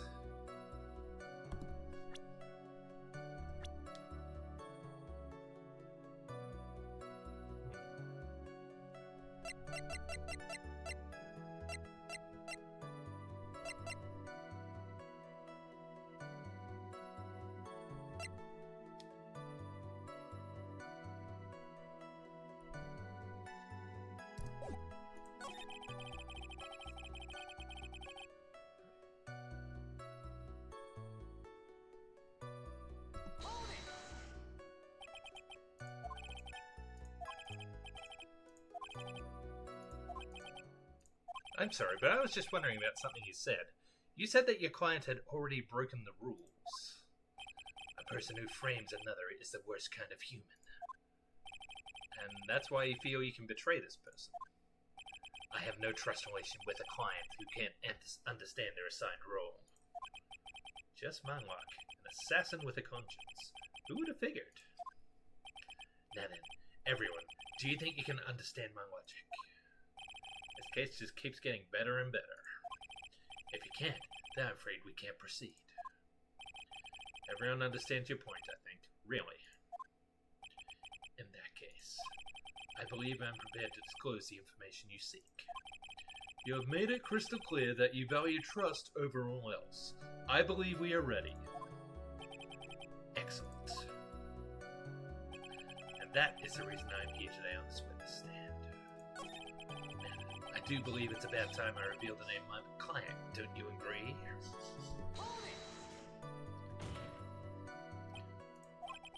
What is it? Now I can't bring myself to ask the client's name. If you can't ask it, Mr. Wright, then I will. Witness? What is the name of your client who requested the murder of Mr. Juan Carida? That person's name is... Drumroll, please.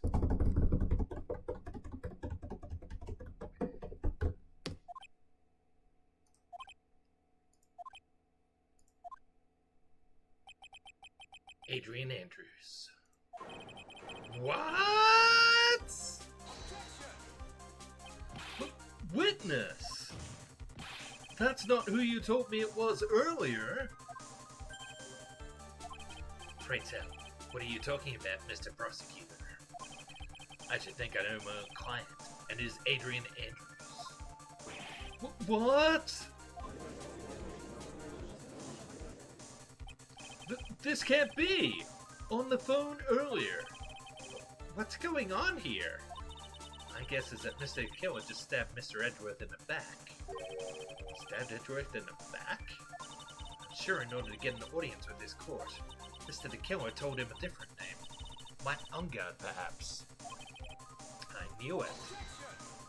This is outrageous! I was deceived! This witness is telling a very serious lie. But you were the one who summoned this witness. Ugh. You, Shelley the Killer. My testimony is the truth. The defendant at the moment is Matt Ungar. Am I correct? All I wish to do is help procure his acquittal. Wow. All of a sudden it feels like we can actually win this. Yeah. The prosecution has failed to provide a motive, and has instead provided this suicide note, which is a forgery created by the victim. Furthermore, there is a possibility the defendant himself knew it was a fake. But most definitive of all, we have heard from the assassin himself the name of his client. Mr. the Killer's client who requested the murder was not the defendant at all. No. With all this evidence, it is obvious to me that this means that Mr. Matt Ungard is innocent. So, this is where we're going to get the big test of Phoenix's character, isn't it? He's about to get his acquittal, but can he actually bring himself to go through with it?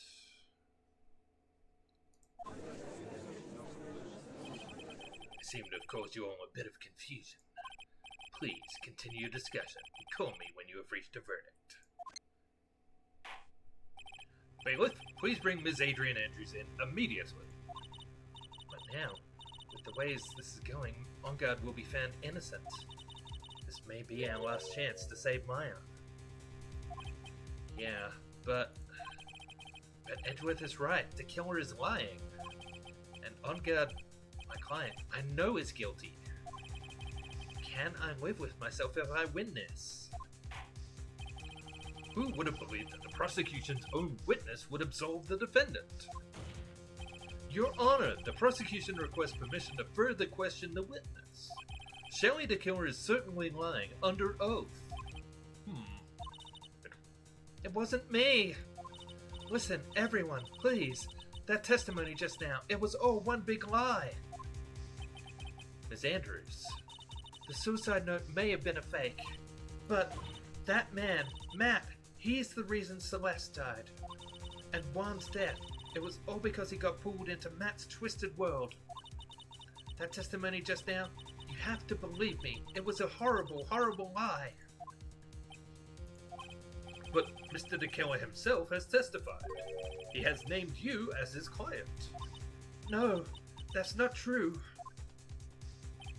Also, there is quite a bit of evidence that points to you. The knife and button, donning the nickel samurai costume. But that's... You even have a motive. We know that Miss Celeste Impax was a large part of your life. You wanted to follow her, and you wanted revenge against the two who hurt her. I would say you have plenty of reasons to want them both dead. No, Mr. Wright. You know the truth. Tell them. Tell them the real story. Who the real killer is. Tell them. Please, help me. Yes, I know the truth. Mr. Wright? Yes, Your Honor. I believe we have reached the end of this trial. Therefore, I ask the defense for any final words or opinions. I have to decide. I better save here, I think.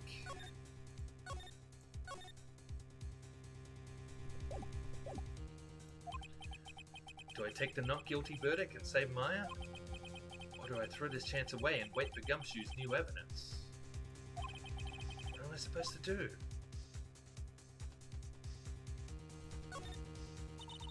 Phoenix? I can't do it, man. I can't accept a not guilty. You're a lawyer. I know. But Matt Ongard is a killer. A murderer. I can't let him get away with this. I can't let someone else take the fall.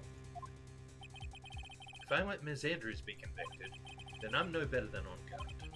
And even though I don't want to admit it, I have to face the fact that it's because of Edgeworth that I now know the real truth. He could have gotten Ongard convicted so many times over, but he never took a single one of those chances. If I take this verdict right now, I'd be betraying his trust. His trust? I never thought about it until now. I trust him? Yes, you do. Mr. Wright, your opinion, please. The defense requests that we be allowed to further question Mr. the Killer. Am I hearing you correctly, Mr. Wright? Right? But that witness has cleared your client through his testimony. Your job here is done. I'm not done yet. To see through witnesses' lies and find the truth. That is my job, Your Honor. Still more evidence to look at. And I'm sure that once those pieces arrive here in this very courtroom, a miracle will occur. He's putting a lot of faith in Gumshoe.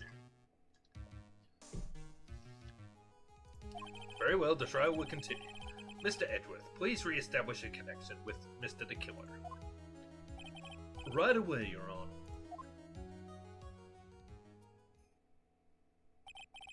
Has a verdict been reached? Before that, we would like to talk with you a little more about... All you needed from me was the name of my client. What else could you need me for? Well, actually, we would like to hear everything you know about this case. That is how things are usually done. What is he talking about? Usually done? But what shall we have him testify about now? Mr. the Killer, if you don't mind, please testify about your client in more detail. You legal people and your procedures. Is it any wonder no one likes to go to court?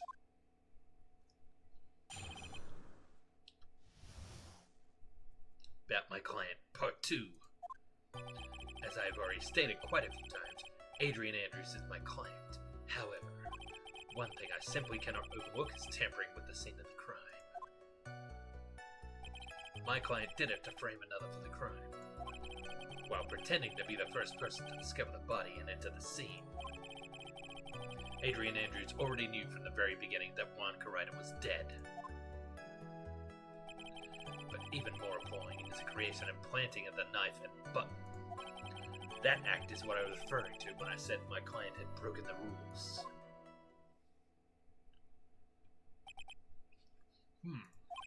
This is a most unexpected turn of events. For the, 5th time now? However, this time everything has finally been revealed. Objection! Just a second, Your Honor. Yes, Mr. Edgeworth. We still have the cross-examination to do. But you don't need to question testimony like this. Do you, Mr. Wright? Your Honor, the defense will question the witness. As if I have a choice here. Huh? Why? What this witness has said is nothing but beneficial to the defense's case. If you scrutinize the testimony, then I'll expose the lies in that oh-so-beneficial testimony, I suppose. I don't understand what's going on anymore.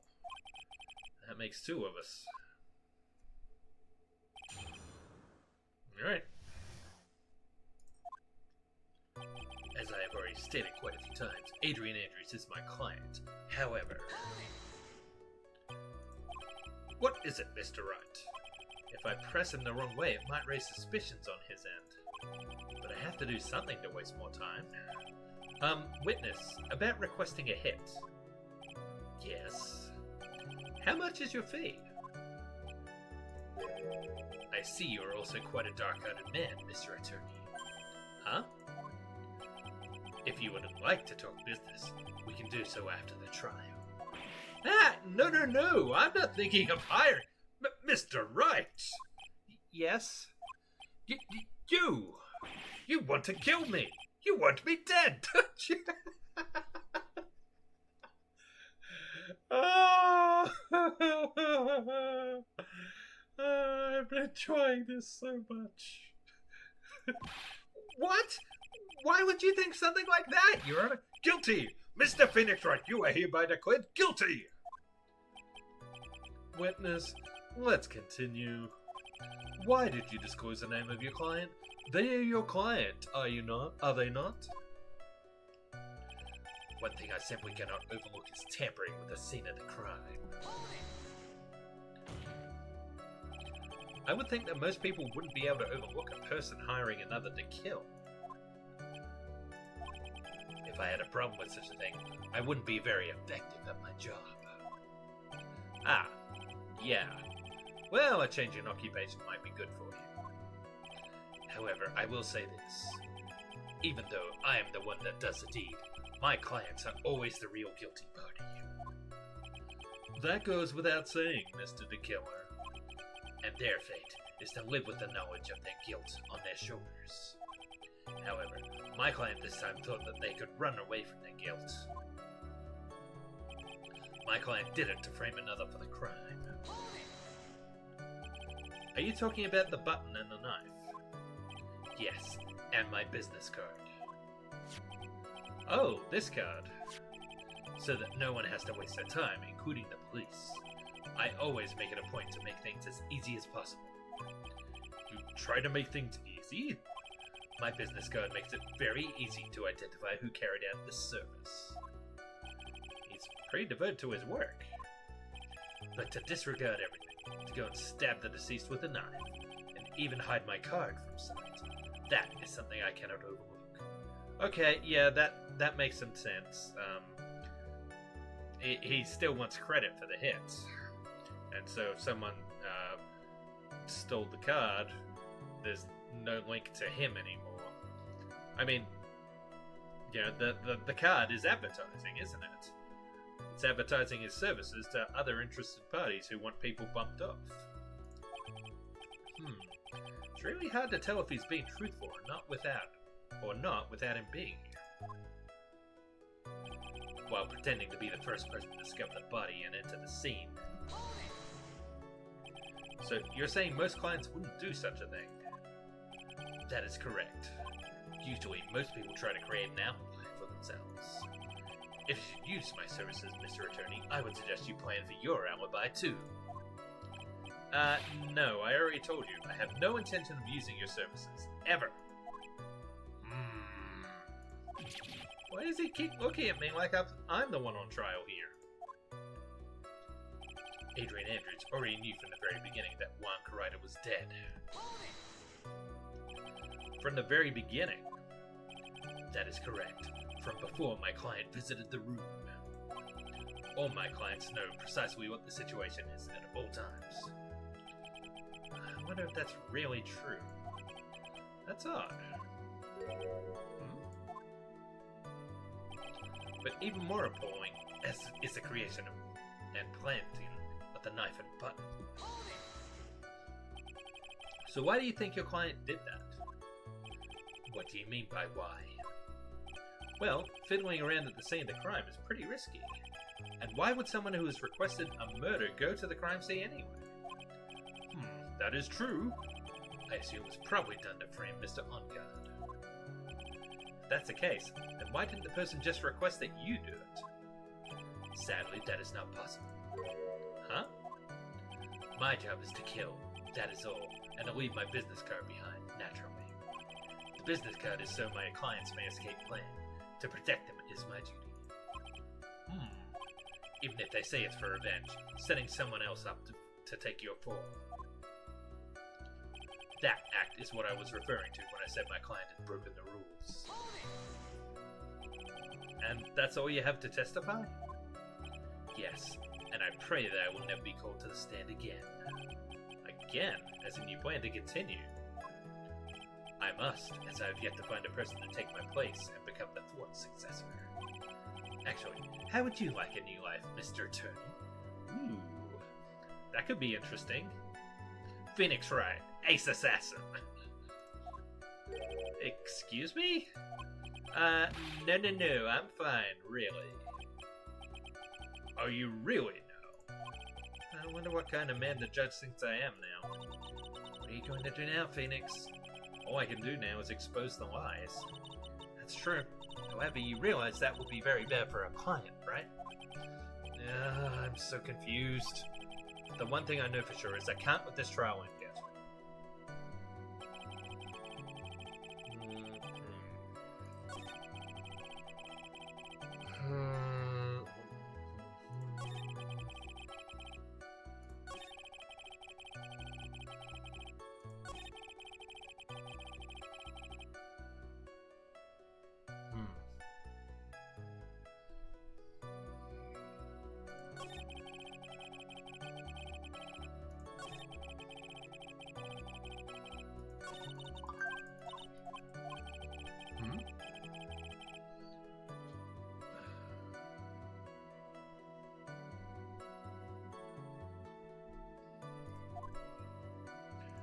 Alright, where am I supposed to go here?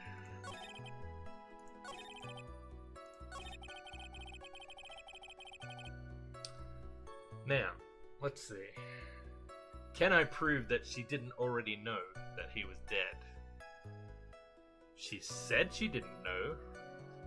She walked in there and thought he was sleeping, didn't she? But do I have anything to prove that?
Let's do a save.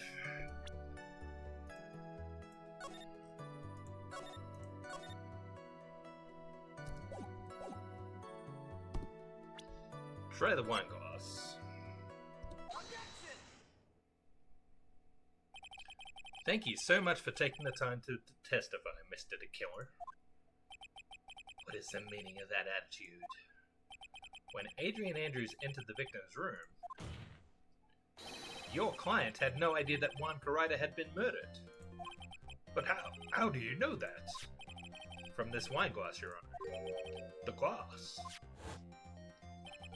Mr. the Killer's supposed client thought Mr. Carida had only fainted, which is why this glass of tomato juice was poured for the victim. But isn't that just a part of Adrian Andrews' calculated plan? That is not possible, Your Honor. This glass bears the fingerprints of that person. Had this been planned, they would have never left their fingerprints behind. I see your point. Mr. Edgeworth, what is your opinion? Strangely enough, I had the same exact thought just now. Witness, how do you explain this strange phenomenon? Isn't it a waste of time to ask about such a minor detail? It's not a very important point anyway, correct?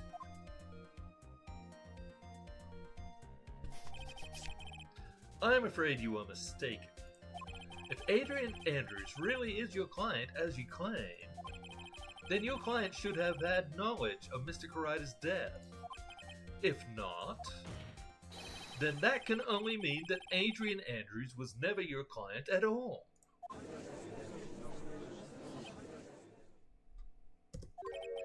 How strange.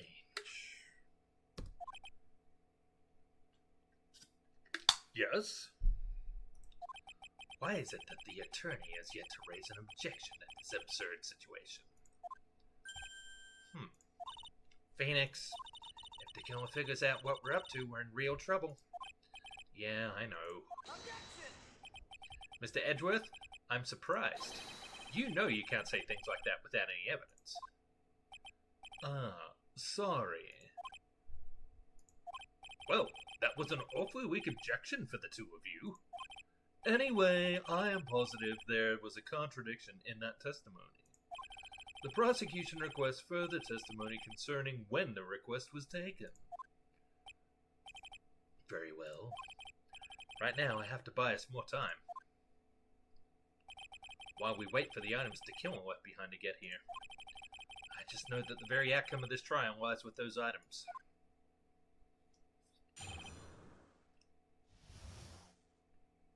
Request taking. This request came to me, about a week ago. It was a request for my services on the night of the awards ceremony. We met at a certain bar to discuss and finalize a few matters. That is what occurred. I trust my memory, and I believe I have made no mistakes. Very brief. So you physically met your client, huh? That is correct. Meeting one's client is the first step to building trust, in my opinion. I see. Well, Mr. Wright, your cross-examination, please.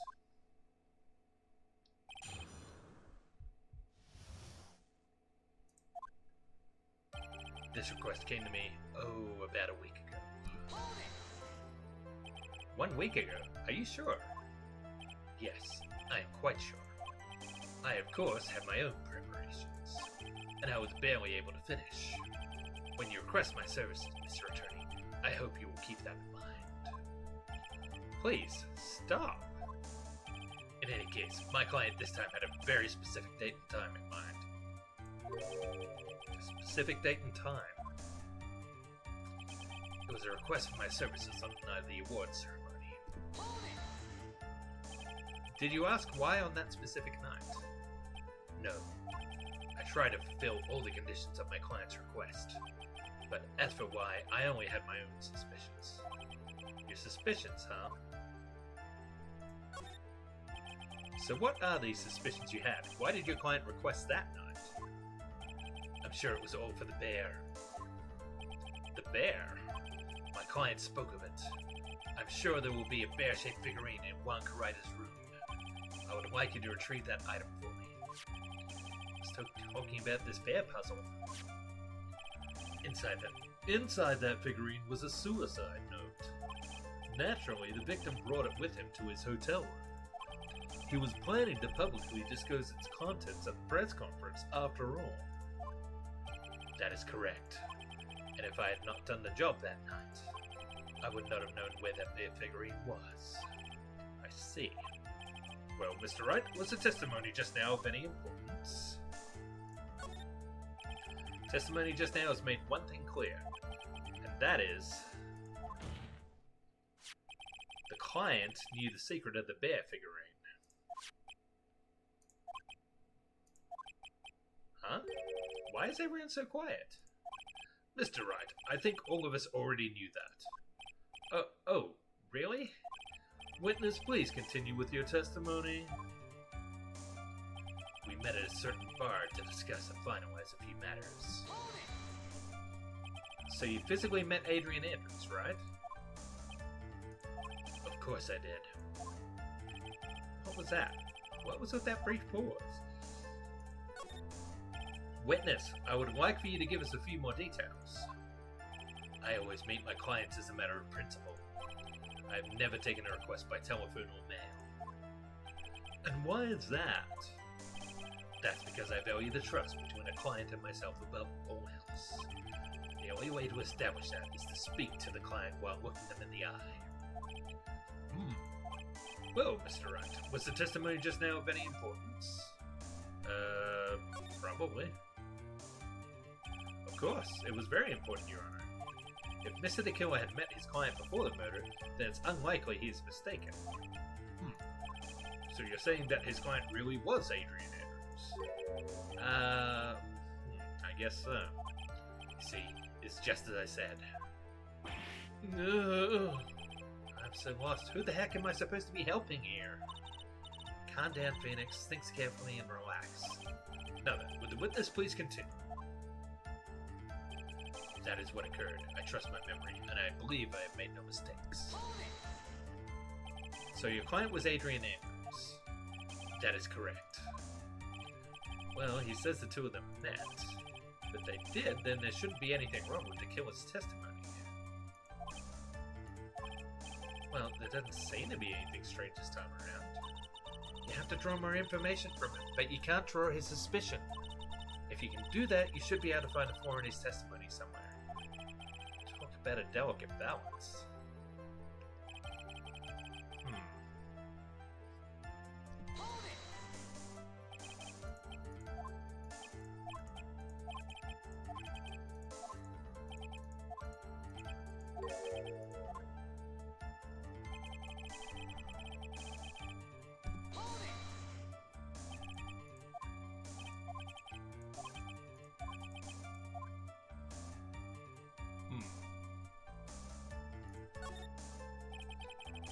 Even if I ask about them, it would only be a guess.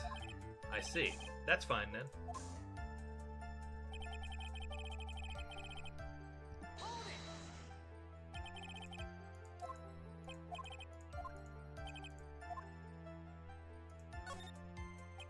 That's probably just my imagination. I need to find something more definitive to catch this guy on. Can we believe that your testimony up to this point has been reliable?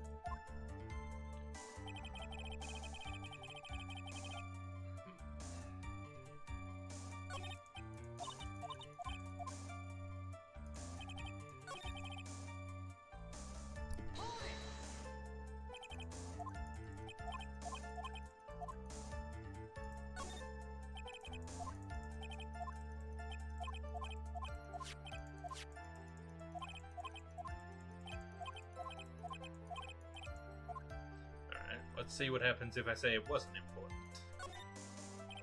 What the killer said sounds plausible, but in the end, it's just his conjecture. No, Your Honor. I don't think it's very important. Well then, witness, please continue.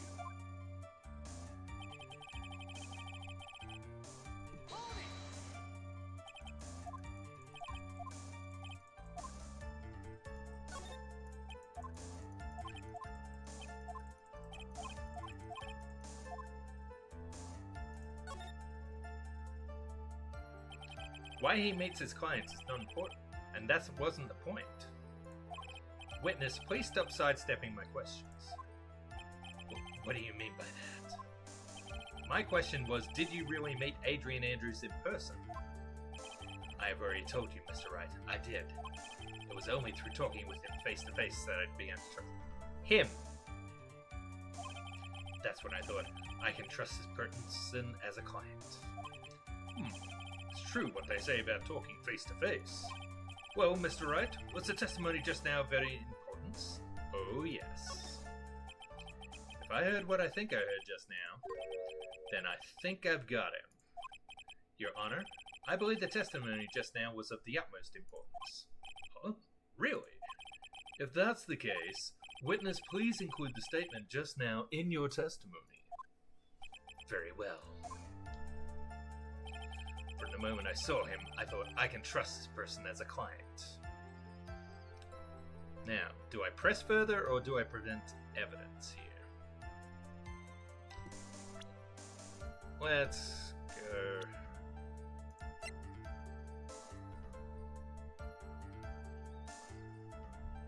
I should probably save first, shouldn't I?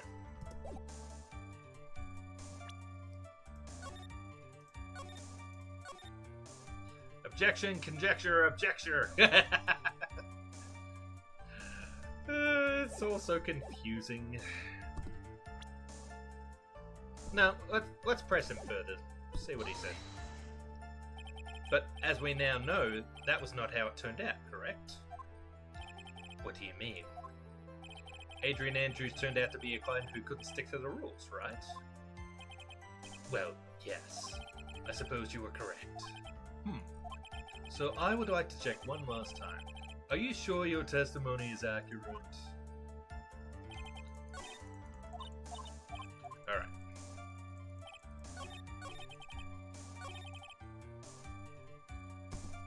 Alright, so I assume I'm supposed to point out the fact that Adrian Andrews is a woman, and not a he-him.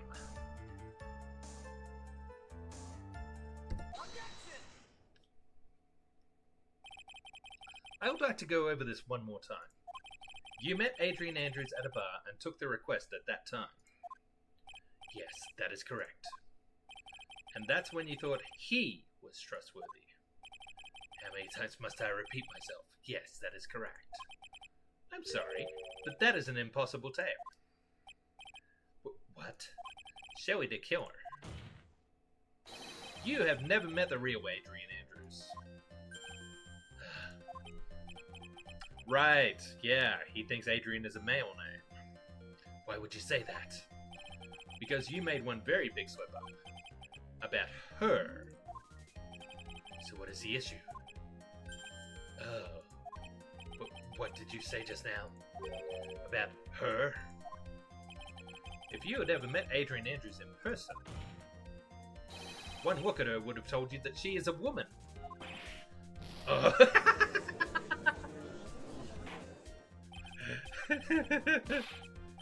Order in the court. Mr. Wright, what is the meaning of this? This witness testified to the following, that he always meets face-to-face with his clients when taking their request. But he's never met Adrian Andrews in person. Yes, Your Honor. That is exactly the point. That means Mr. the Killer's client could not have been Ms. Adrian Andrews.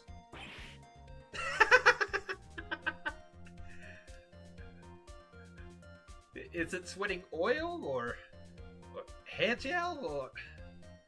I'm not sure I even want to know.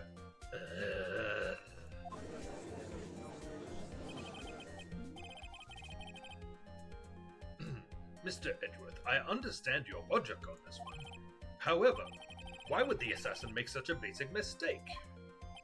I believe it has to do with her name, Your Honor. Her name? Yes, Adrian Andrews is, without a doubt, a very androgynous name. Yes, I see. Unluckily for Mr. the Killer, the entire time he was on the stand, no one has stated Adrian Andrews' gender. And so he simply picked the wrong gender to go with. It does seem like a pretty silly mistake to have made. I mean, from everything that is going on here, it's pretty clear he's been keeping an eye on the trial. So, I mean, maybe he's eavesdropping on the trial. You know, maybe he has a listening device or something in there. But if that's the case, he would have heard Adrian Andrews testifying. And he should have been able to figure out that she was female from that. It's a bit of a plot hole, but it was kind of worth it just for that reaction from the transceiver. What? What is going on? Shelley the Killer! This court demands an explanation. I think somehow I must have mixed up this client with another. So does that mean you remember something different now? Yes, of course. Please, if you would allow me to testify once more. I know he's just going to spit out more lies. Very well, but this time please give us the truth, and nothing but the truth. Request taking, part 2. Yes, now I remember. I took that request by mail. He said he never takes clients by mail or telephone. There have been times when I took a job without having met my clients. The request was for the murder of one writer and 2 or 3 other small things. When I saw the name at the end of the letter, I thought my client to be a man.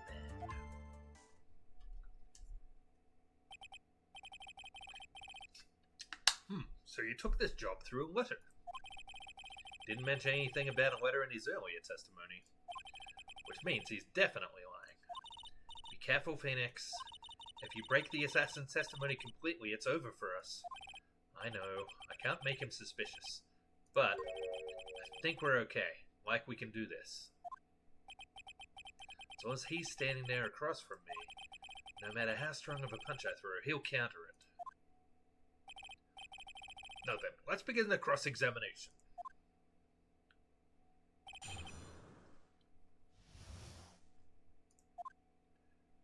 Yes, now I remember. I took that request by mail. But didn't you just say that you always meet your clients? Yes, I suppose I did say that. However, there are some clients for whom the meeting is simply not possible. But didn't you meet your client this time? No, I did not. Oh, come now. Let's stop with this game of cat and mouse. Using your silkiest voice is not going to work on me.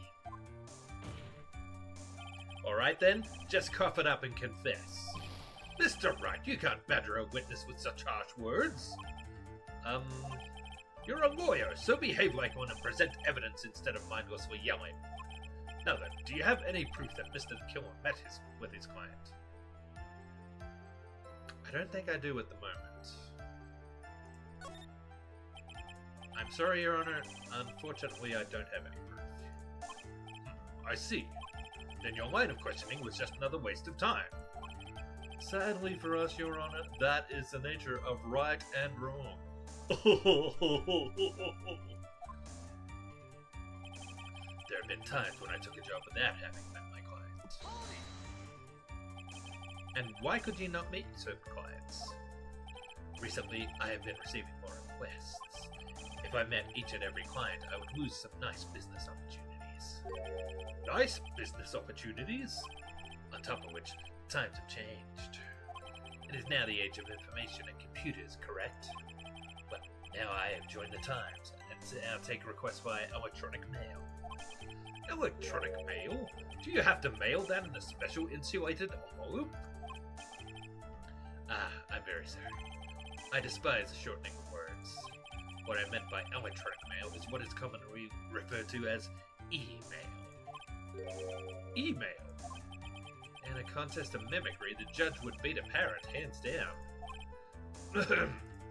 Anyway, so you took this job without having met your client, and the request was for the murder of one writer and 2 or 3 other small things. 2 or 3 other things? Yes. And what were these other things? A few other things that have nothing to do with this case. What should I do? Should I let him slide with that? Absolutely not. It'd be really bad if I pushed his buttons the wrong way and he got mad. Whether or not they're related to this case is for the court to decide. Mr. Attorney. Yes? Everything I've said from the beginning has been nothing but beneficial to your client. Which is why I wonder what is pushing you to continue with this cross-examination. Could it be that you are planning to betray your own client? Oh, the transceive is angry. That's... I smell the stench of a backstabber. And should you turn out to be one... Wait! Uh-oh, this is looking really bad. Shouldn't press my luck. Alright, I have to think. Is this worth pursuing? I still want more information. Witness, this is a very important matter. Please cooperate and tell us what these other jobs your client requested were. If it's truly that important, I suppose I don't have much of a choice. The bear figurine. The bear figurine? After the assassination target, I was to find that figurine. I was told that this job was just as important as the actual killing. And where was that figurine? It was inside Miss Garrida's suitcase. And then, what did you do next? I handed it over to my client right away. You gave it to your client? Interesting. This information certainly sounds important to me. Witness, please include what you just stated in your testimony. As you wish. One of these was to find the bear figurine and give it to Adrian Andrews. I found this figurine at Mr. Onguard's mansion. If you gave it to Ms. Andrews, then what was it doing there? I was waiting for her there. That was also part of the plan, to frame Mr. Onguard, I'm sure. That makes a lot of sense. Well, Mr. Wright, do you have any problems with this piece of testimony? Yes. So the killer says he gave the figurine to Ms. Andrews, but I know somewhere in that statement there is a contradiction. And yet, I know that represents something trivial here. He'll cut the connection on his end. If you want to make a strong point, Phoenix, you have to present strong evidence. She's right. So now what, Mr. Wright? Dr. Wright. Well, let's save.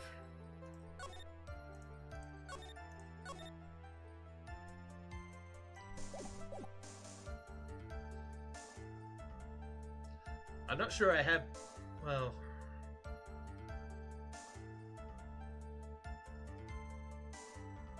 Will Powers said he saw the killer giving the bear figure to the Nickel Samurai. So I guess I would use him as the evidence? Let's see what happens. Witness, let's go over this one more time. You gave Ms. Andrews the bear figurine, and she told you to take the bear and wait for her at On Guard Mansion. Is that correct? Yes. Where are you going with this? Well, I think maybe you might have remembered a few things incorrectly.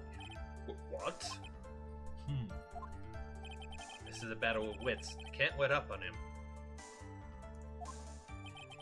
I don't think it is possible for Ms. Andrews to have been the recipient of this bear.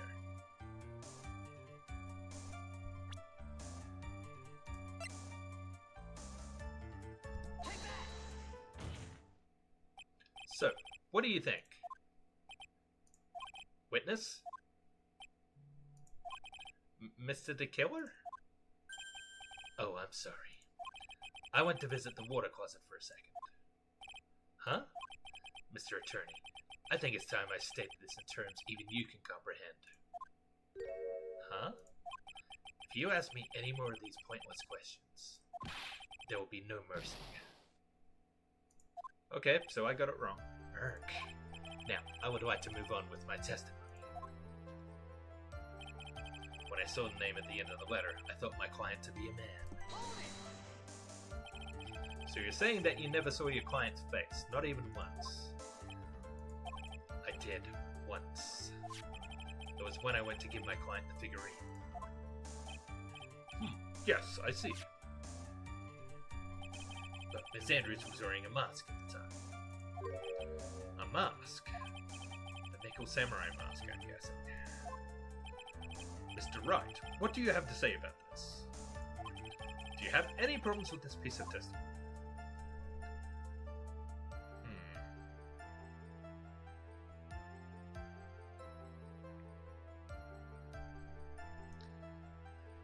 Well, Will Powers said he saw Matt and the bellboy together before the murder, didn't he?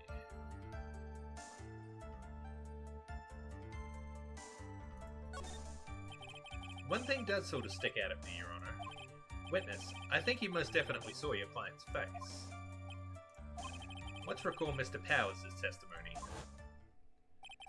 After the awards ceremony, I went by myself to Matt's room.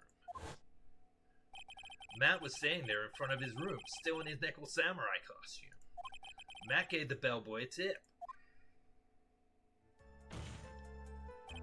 You received quite a large roll of cash from Mr. On-Guard, and at the time, he was not wearing his nickel samurai mask. Oh! Order! Order! Yes, now that you mention it, I do remember that. Witness! Yes, that night I did wander the floor as a bellboy.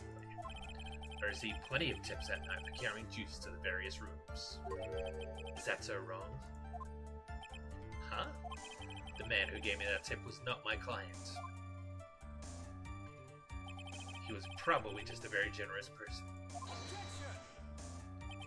I'm sorry, but sadly we are not nearly so generous here.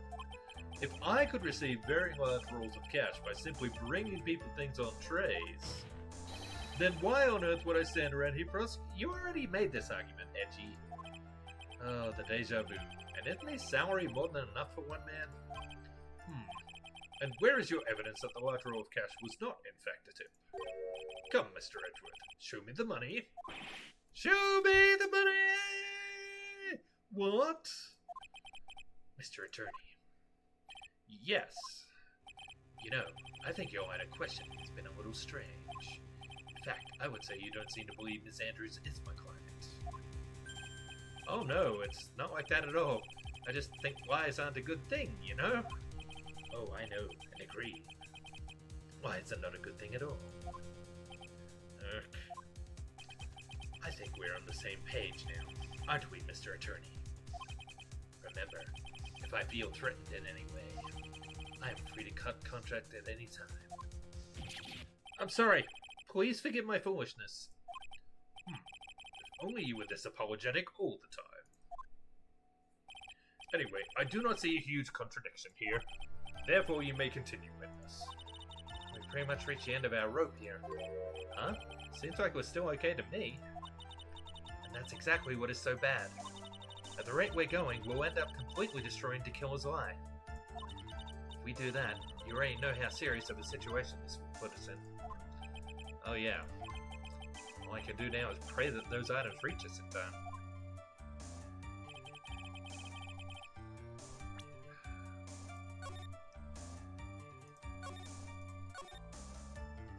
Alright.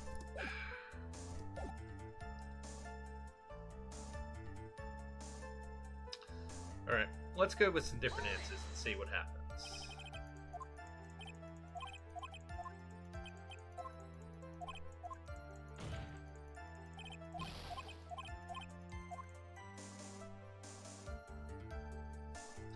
Do I have any proof that Mr. The Killer met with his clients?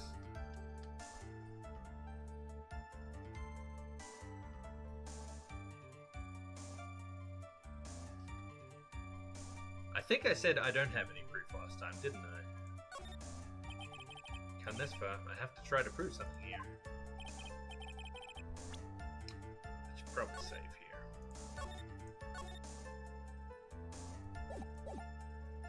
Very well, I will show you. Are you sure about this, Phoenix? Here's the proof that the witness met with his client, who wished Mr. Kurita dead.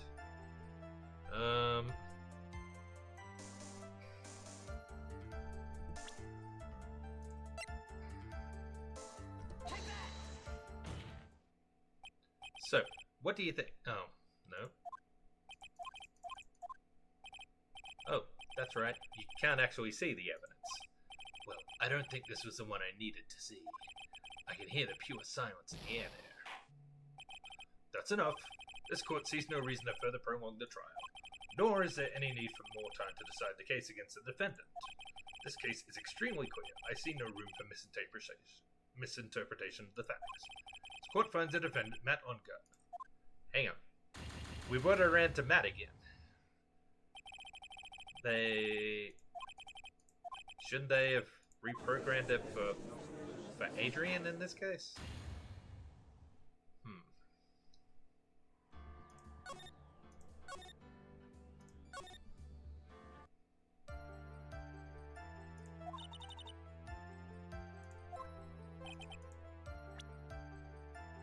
Oh, I think I've made a big mistake here. Oh, I can't go back. Hmm.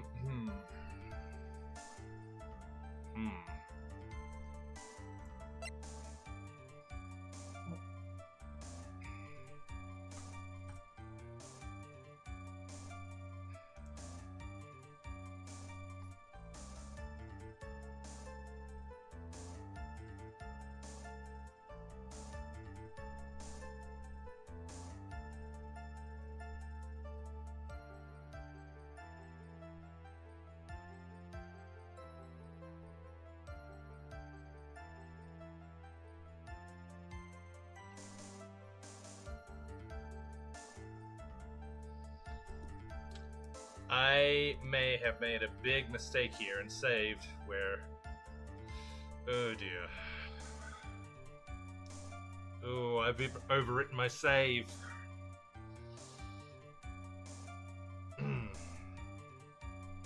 There's no right answer here, is there?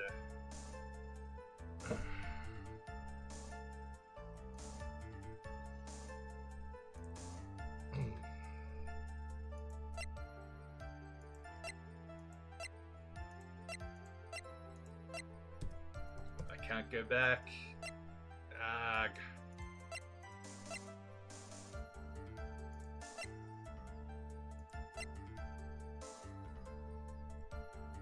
The note?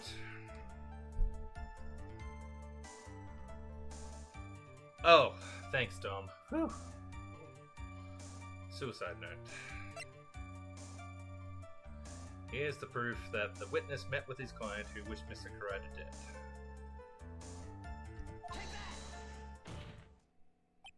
So, what do you think? You may say, what do you think? However, I am, for all intents and purposes, a transceiver radio. Oh, that's right, you can't actually see the evidence. Well, I don't think this was what I needed to see. I can hear the pure silence in the air there. Oh.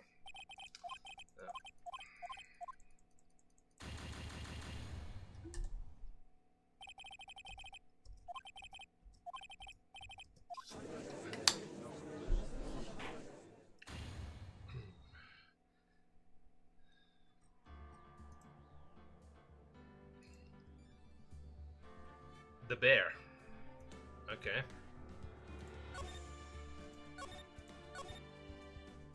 We'll try the bear.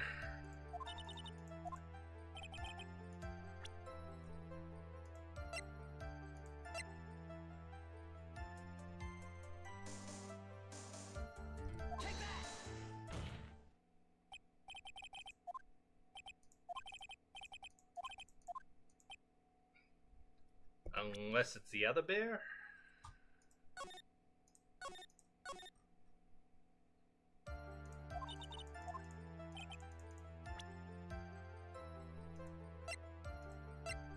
No, it's not gonna be this one.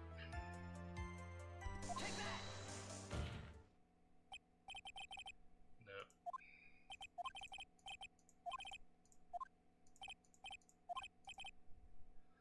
I don't know if I can recover from this.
I can't fix this, can I?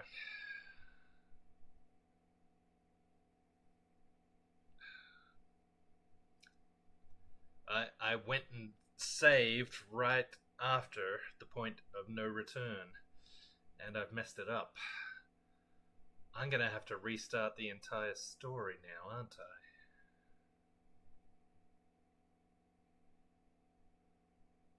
Not just from today's trial, but...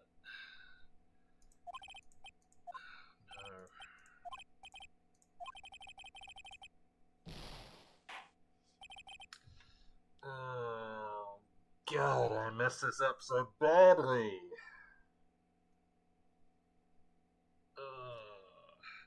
I can't get back my previous save. I don't think there's any right answer at this point, is there?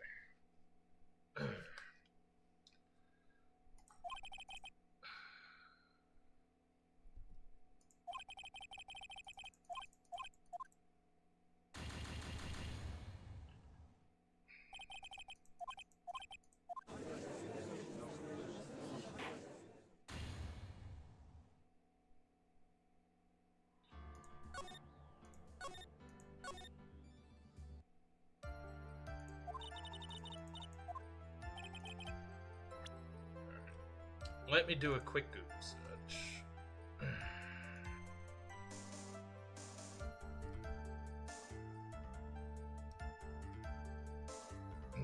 Here's the proof that one is met with his client. Here.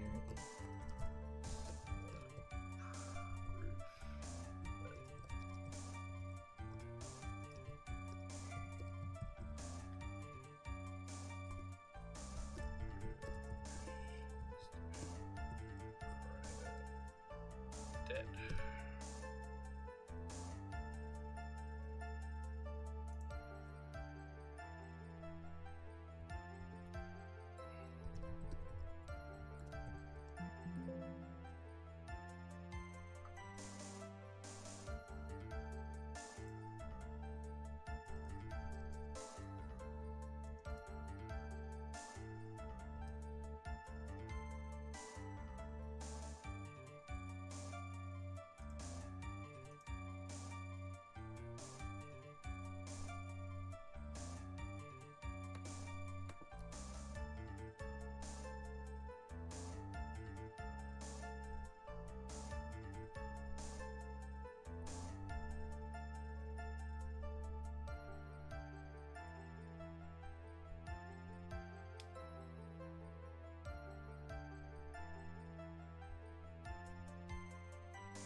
What do you guys think?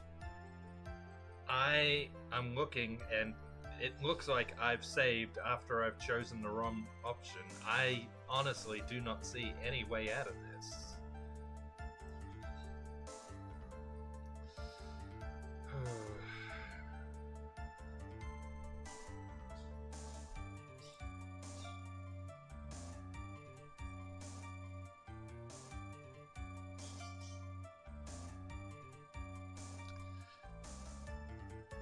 I honestly can't see anything I can do aside from restarting the story. I mean, the chapter at least.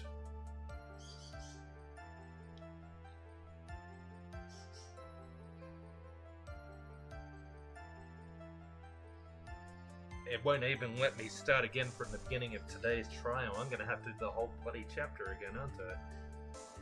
Oh, jeez.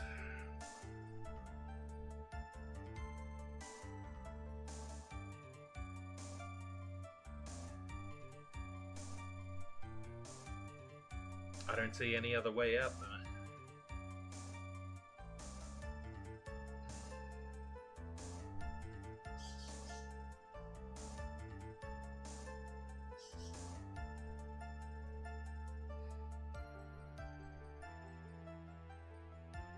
Alright. I'm gonna take a quick bio break to try and Google some more of this, see if I can figure it out. If anyone has any suggestions about how to get myself out of this mess, that would be the time to put them up in the chat. Otherwise, I think I'm gonna have to restart the entire chapter. I really messed this up. Anyway, back in a few minutes.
Okay, I'm back.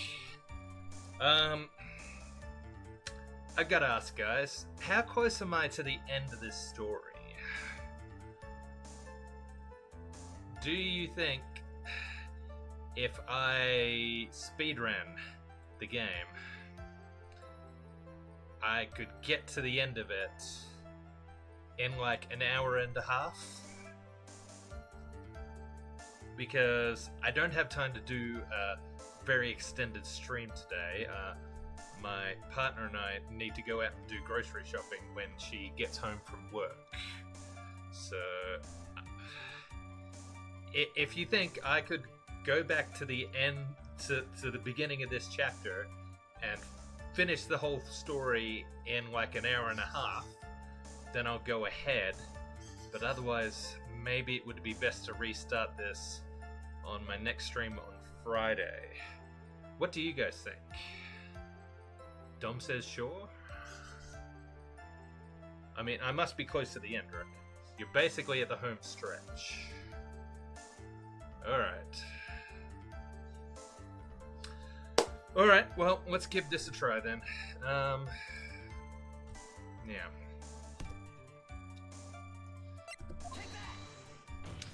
I'm gonna have to do the entire thing again, but... Can I quit here, or no? Just...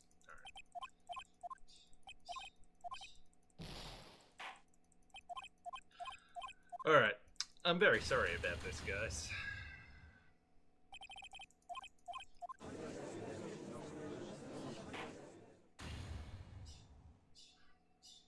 Alright. So, I'm just gonna try and get through this as quick as I can. I won't be reading any of the dialogue or anything again.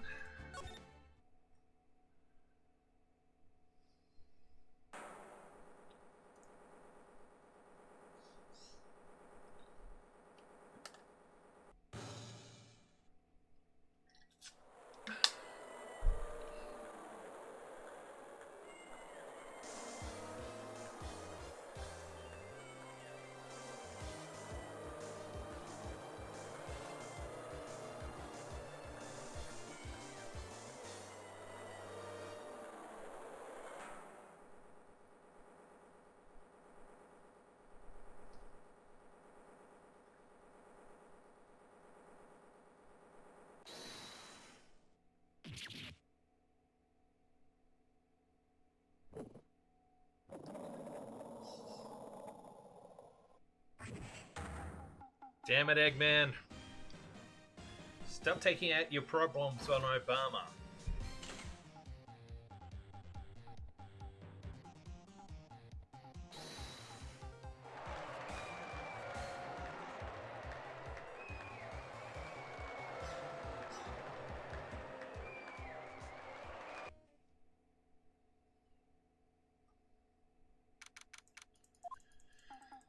Alright.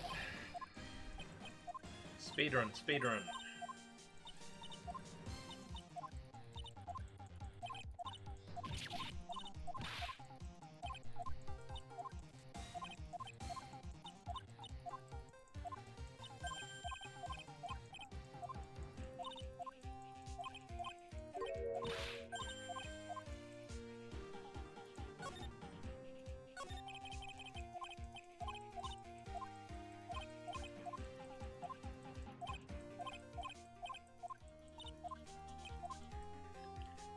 Speedrun, speedrun.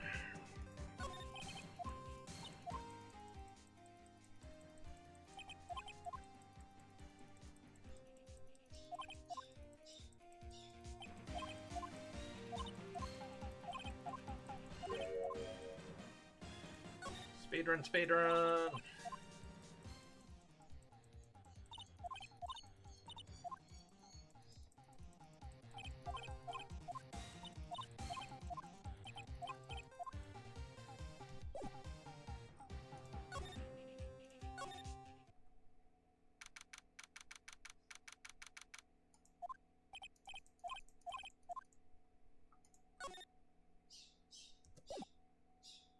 Am I meant to do something here, or just...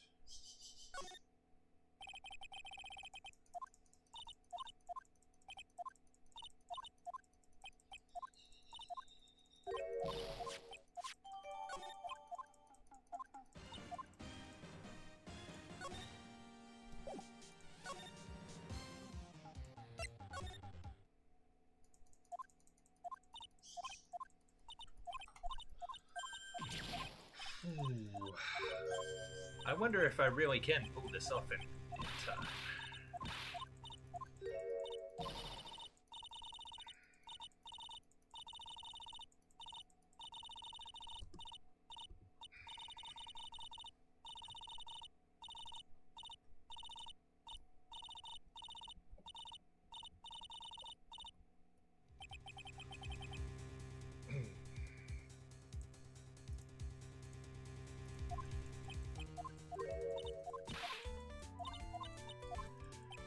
Oh, I can't believe we have to deal with old bag all over again.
There he is. There's the killer. And luring Meyer away so we can kidnap her.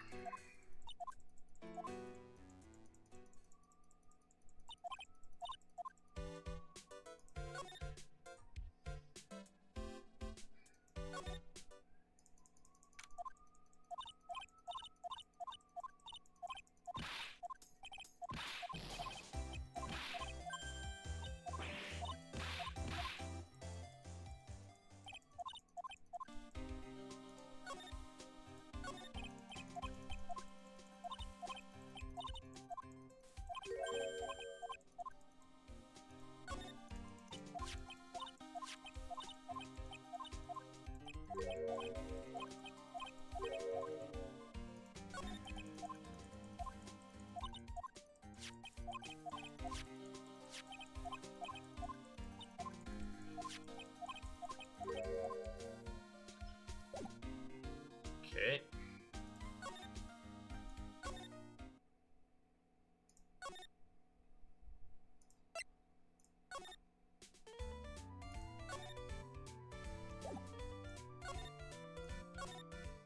Oh,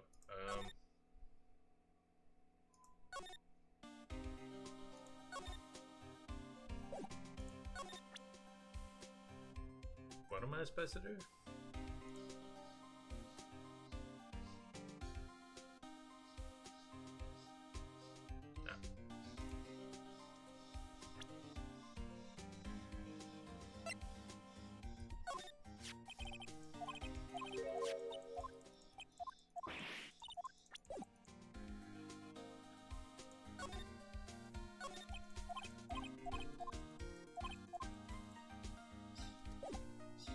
Okay.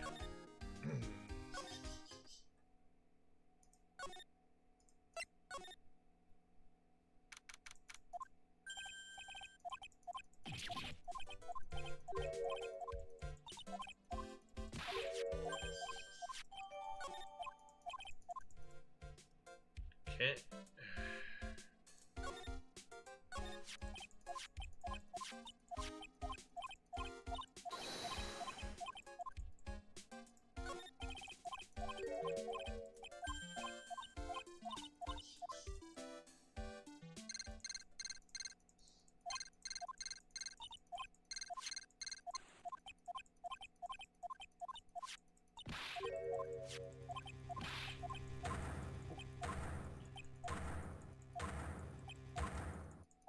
Bang, bang, bang, bang, bang.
So, detention center.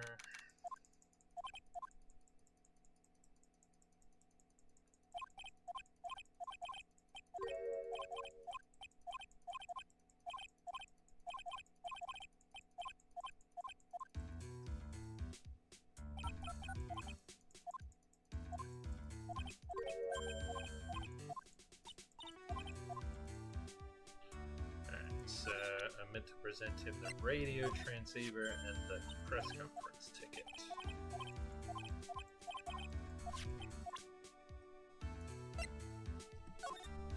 Man, there's so few so few pieces of evidence here compared to where we were. Alright, talk.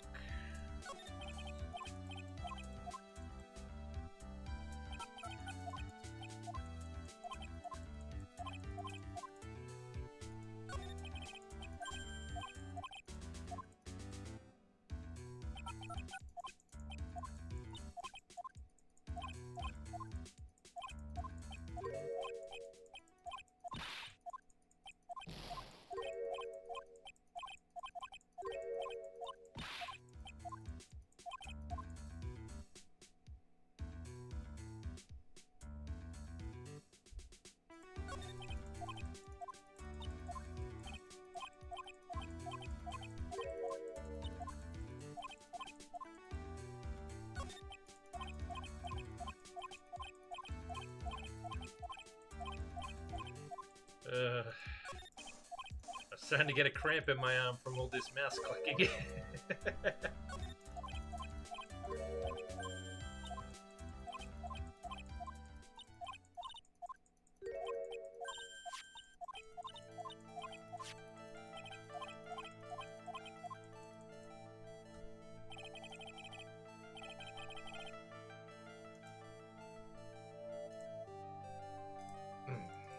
Oop, what happened?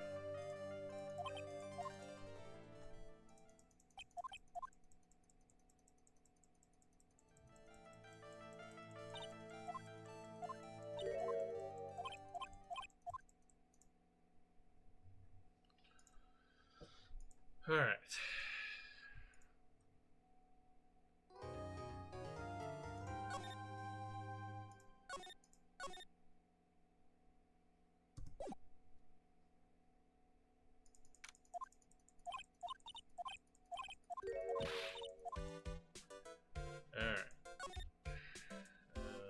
Where are we going? Back to the hotel.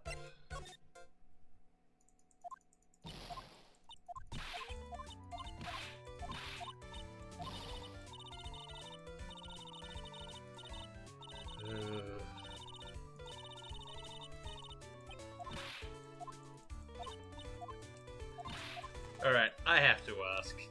Is this the last time that we see Wendy Oldbag, or does she show up in the other games as well?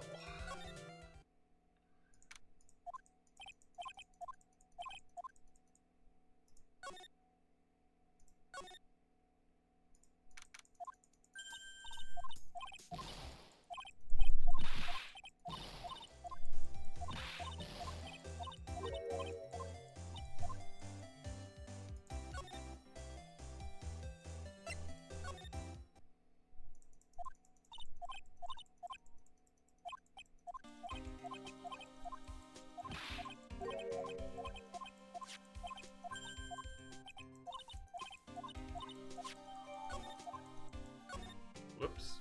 Oh, well, I guess I can ask him that, can I?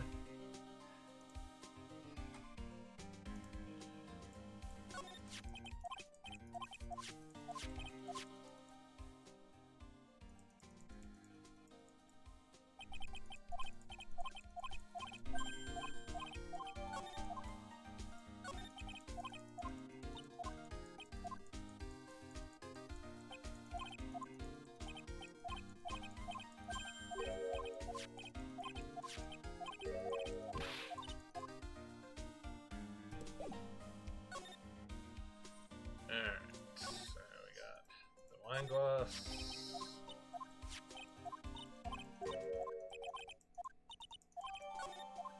And the guitar case.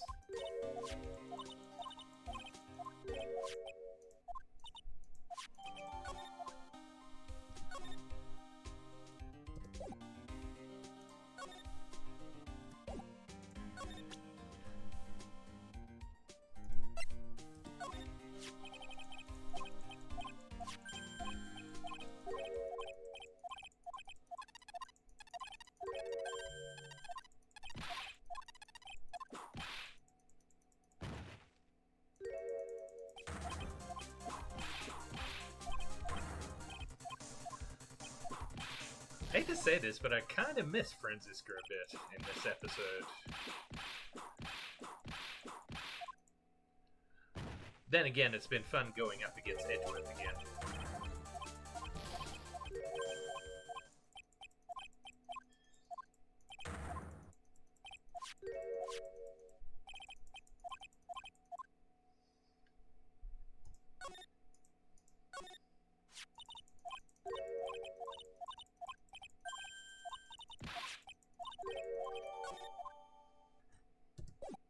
Alright. Moving on.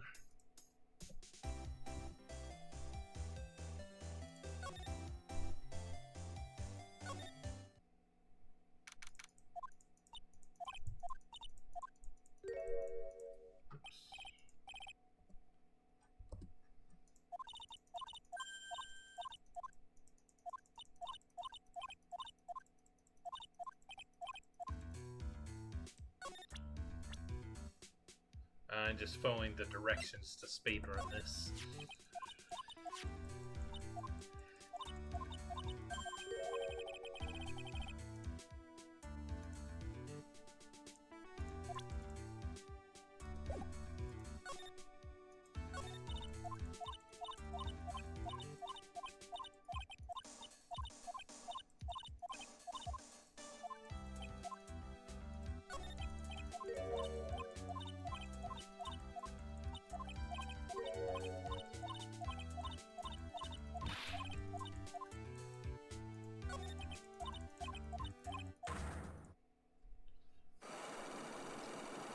Cyclock.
Alright. Now we're supposed to talk to Lotta. Oops. Wrong room.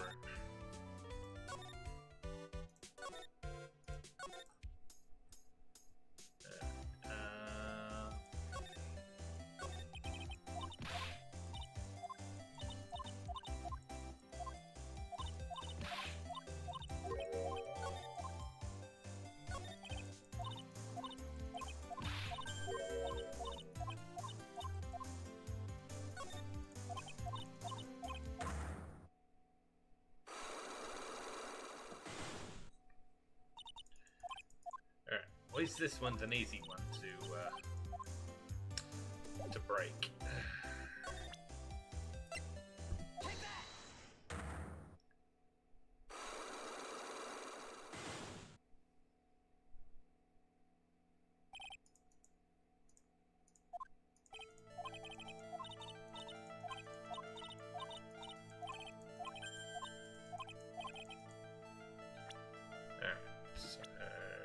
Adrian Andrews. Sweet.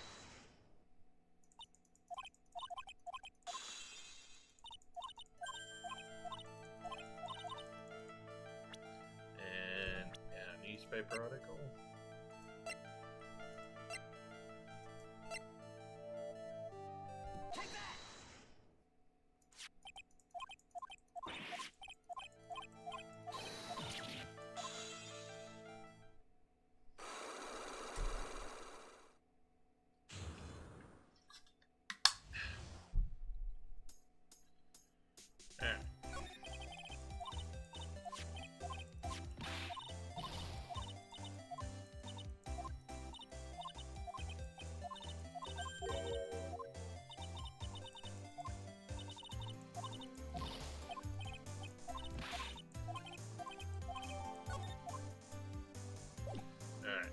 next we have to speak to Old Bag.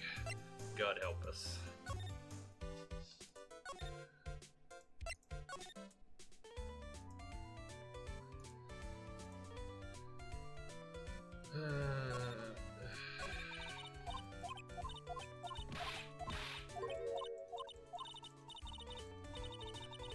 Here we go.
Alright. Now, this is where Edgeworth shows up again.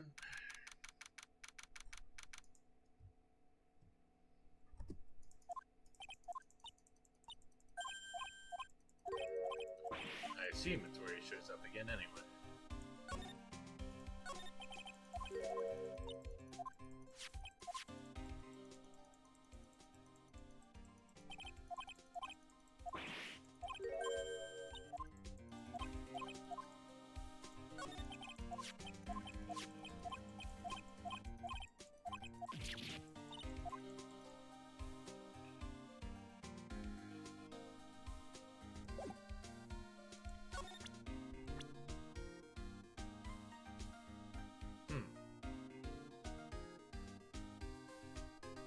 Supposed to ask him about Celeste impacts.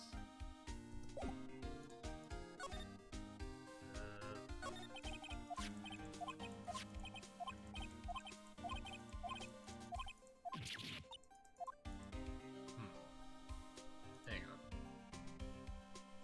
Oh, magazine clipping. Okay.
I'm not sure if I'm going to have time to get through all this.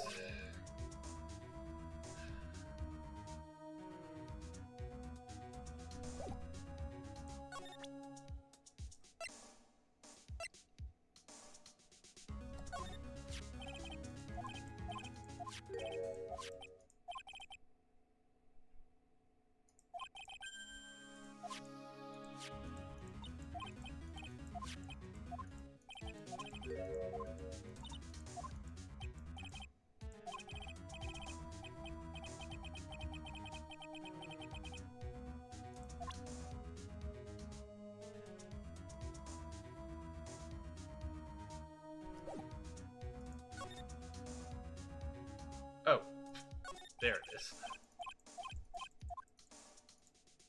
I was looking for it at the bottom, because I'm dumb.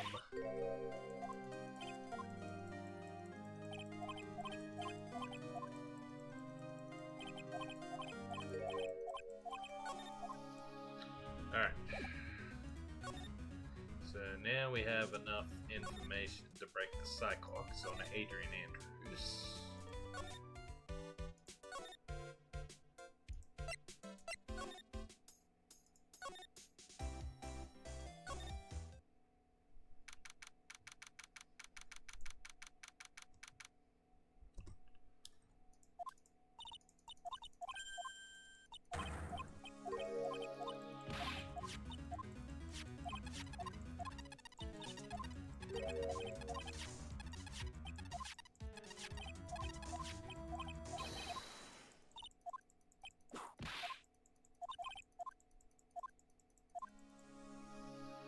There.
Alright, we broke the Cyclops.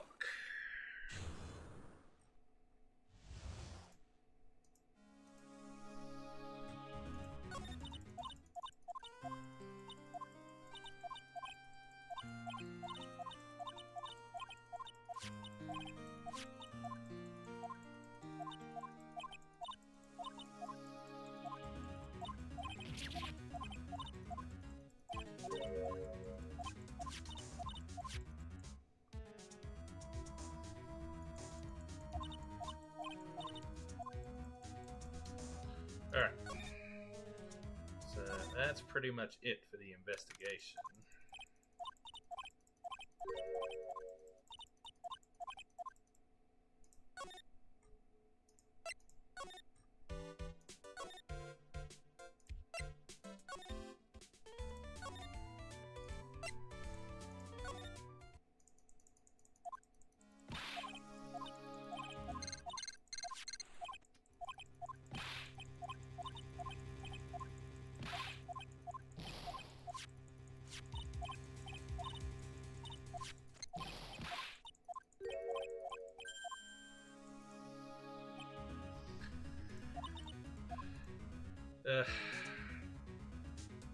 Mia really doesn't fit into that, does she?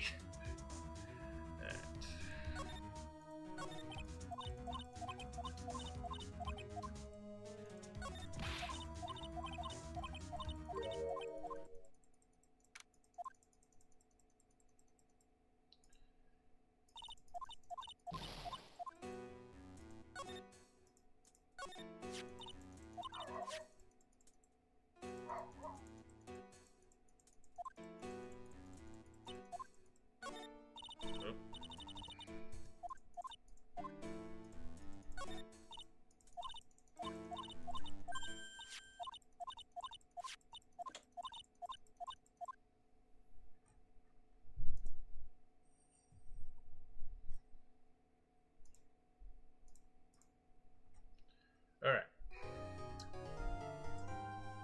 through the first part.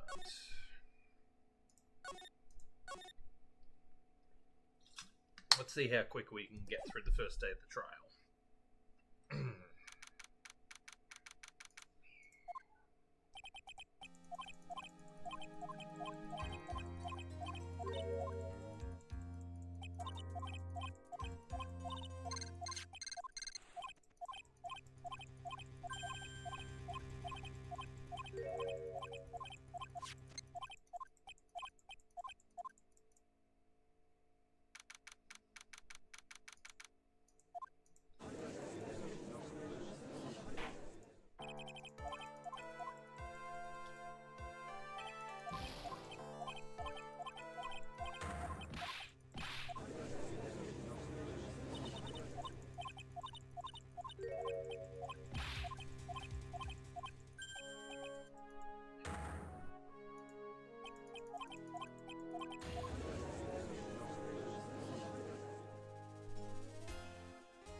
I do enjoy Miles' heroic music there.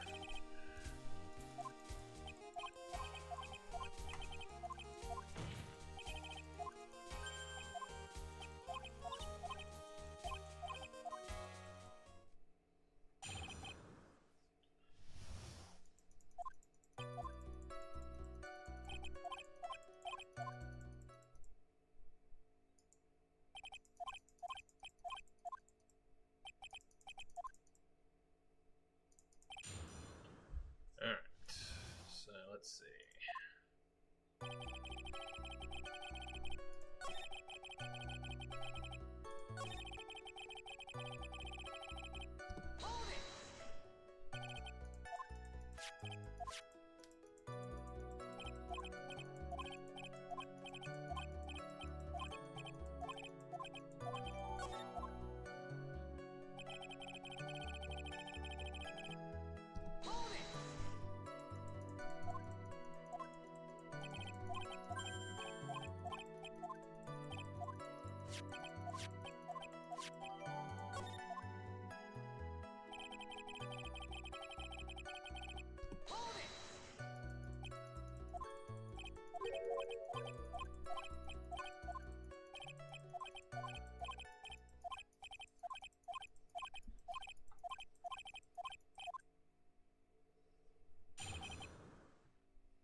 Alright.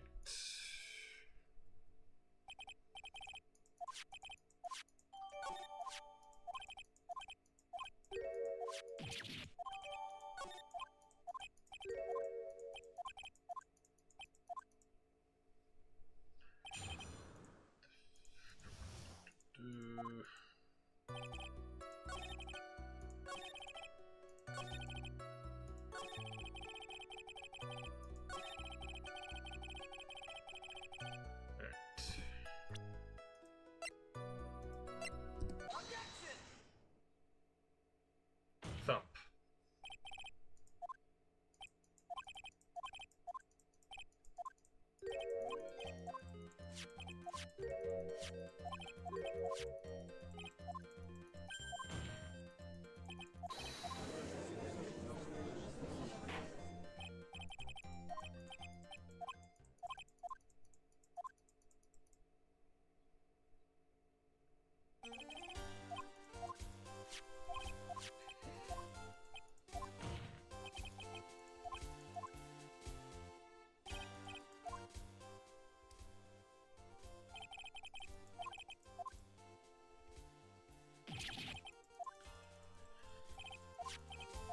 Keep going.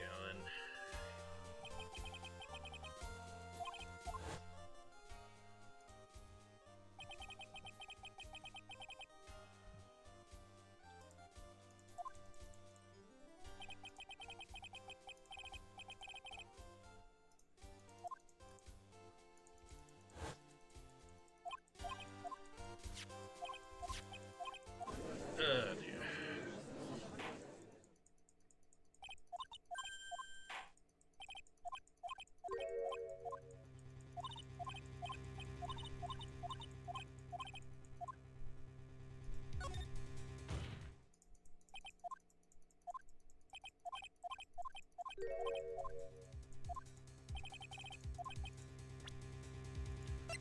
plus.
Oh boy.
Oh boy.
So overly dramatic.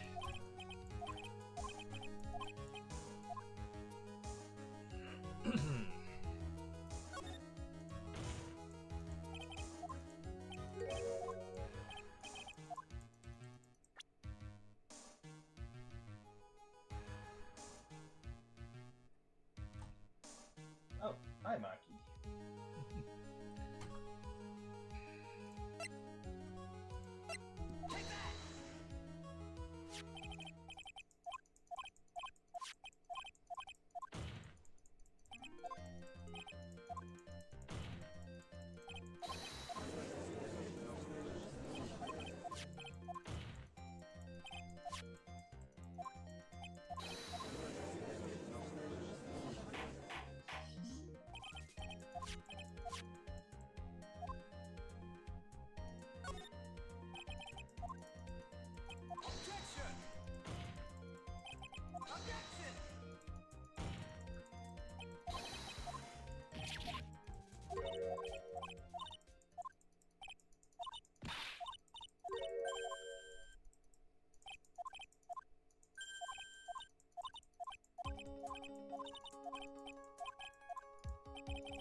Oh, I'm being advised to save at this point because it's immediate game over if I get the next bit wrong.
Alright.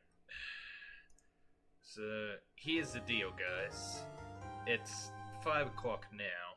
I'm only halfway through the first day of the trial. Even if I did get back to the point where I was in the next half hour, I wouldn't have time to finish up from there. So, I think what I'm going to have to do is finish this on another day. So, what I think I'm going to do is I'm going to do an additional stream tomorrow afternoon, 3 p.m. Mountain Time. So that'll be right as Heather's stream will be finishing, for those of you who watch Heather's. Yeah. Do from the last save point in the trial, which was the second recess. So that's where I'll pick it up tomorrow, I think. And then on Friday I can move on to a different game, unless I really screw it up again. Alright. So in the meantime, if you would like to catch up on anything else I've been working on, there's the links down below as usual. My YouTube channel, where I archive all my streams, my Blue Sky, which is my primary social media channel, and my Tumblr, where I have a series of articles about the Sonic the Hedgehog comics Archie used to do and how they should have been a syndicated cartoon rather than a comic book series. So yeah, thank you all for watching. Thank you for your patience in the last hour as I tried to fix this terrible mistake. I am going to keep going through it and get back to moral close to where I was at least. So I hope you join me all again tomorrow at 3 p.m. Mountain Time, and I am determined. I am going to finish this game. Thanks for watching. Thank you for your encouragement. Thanks to everyone in the chat. Take care of yourselves, and I hope I'll see you all back here tomorrow. Until then, take care.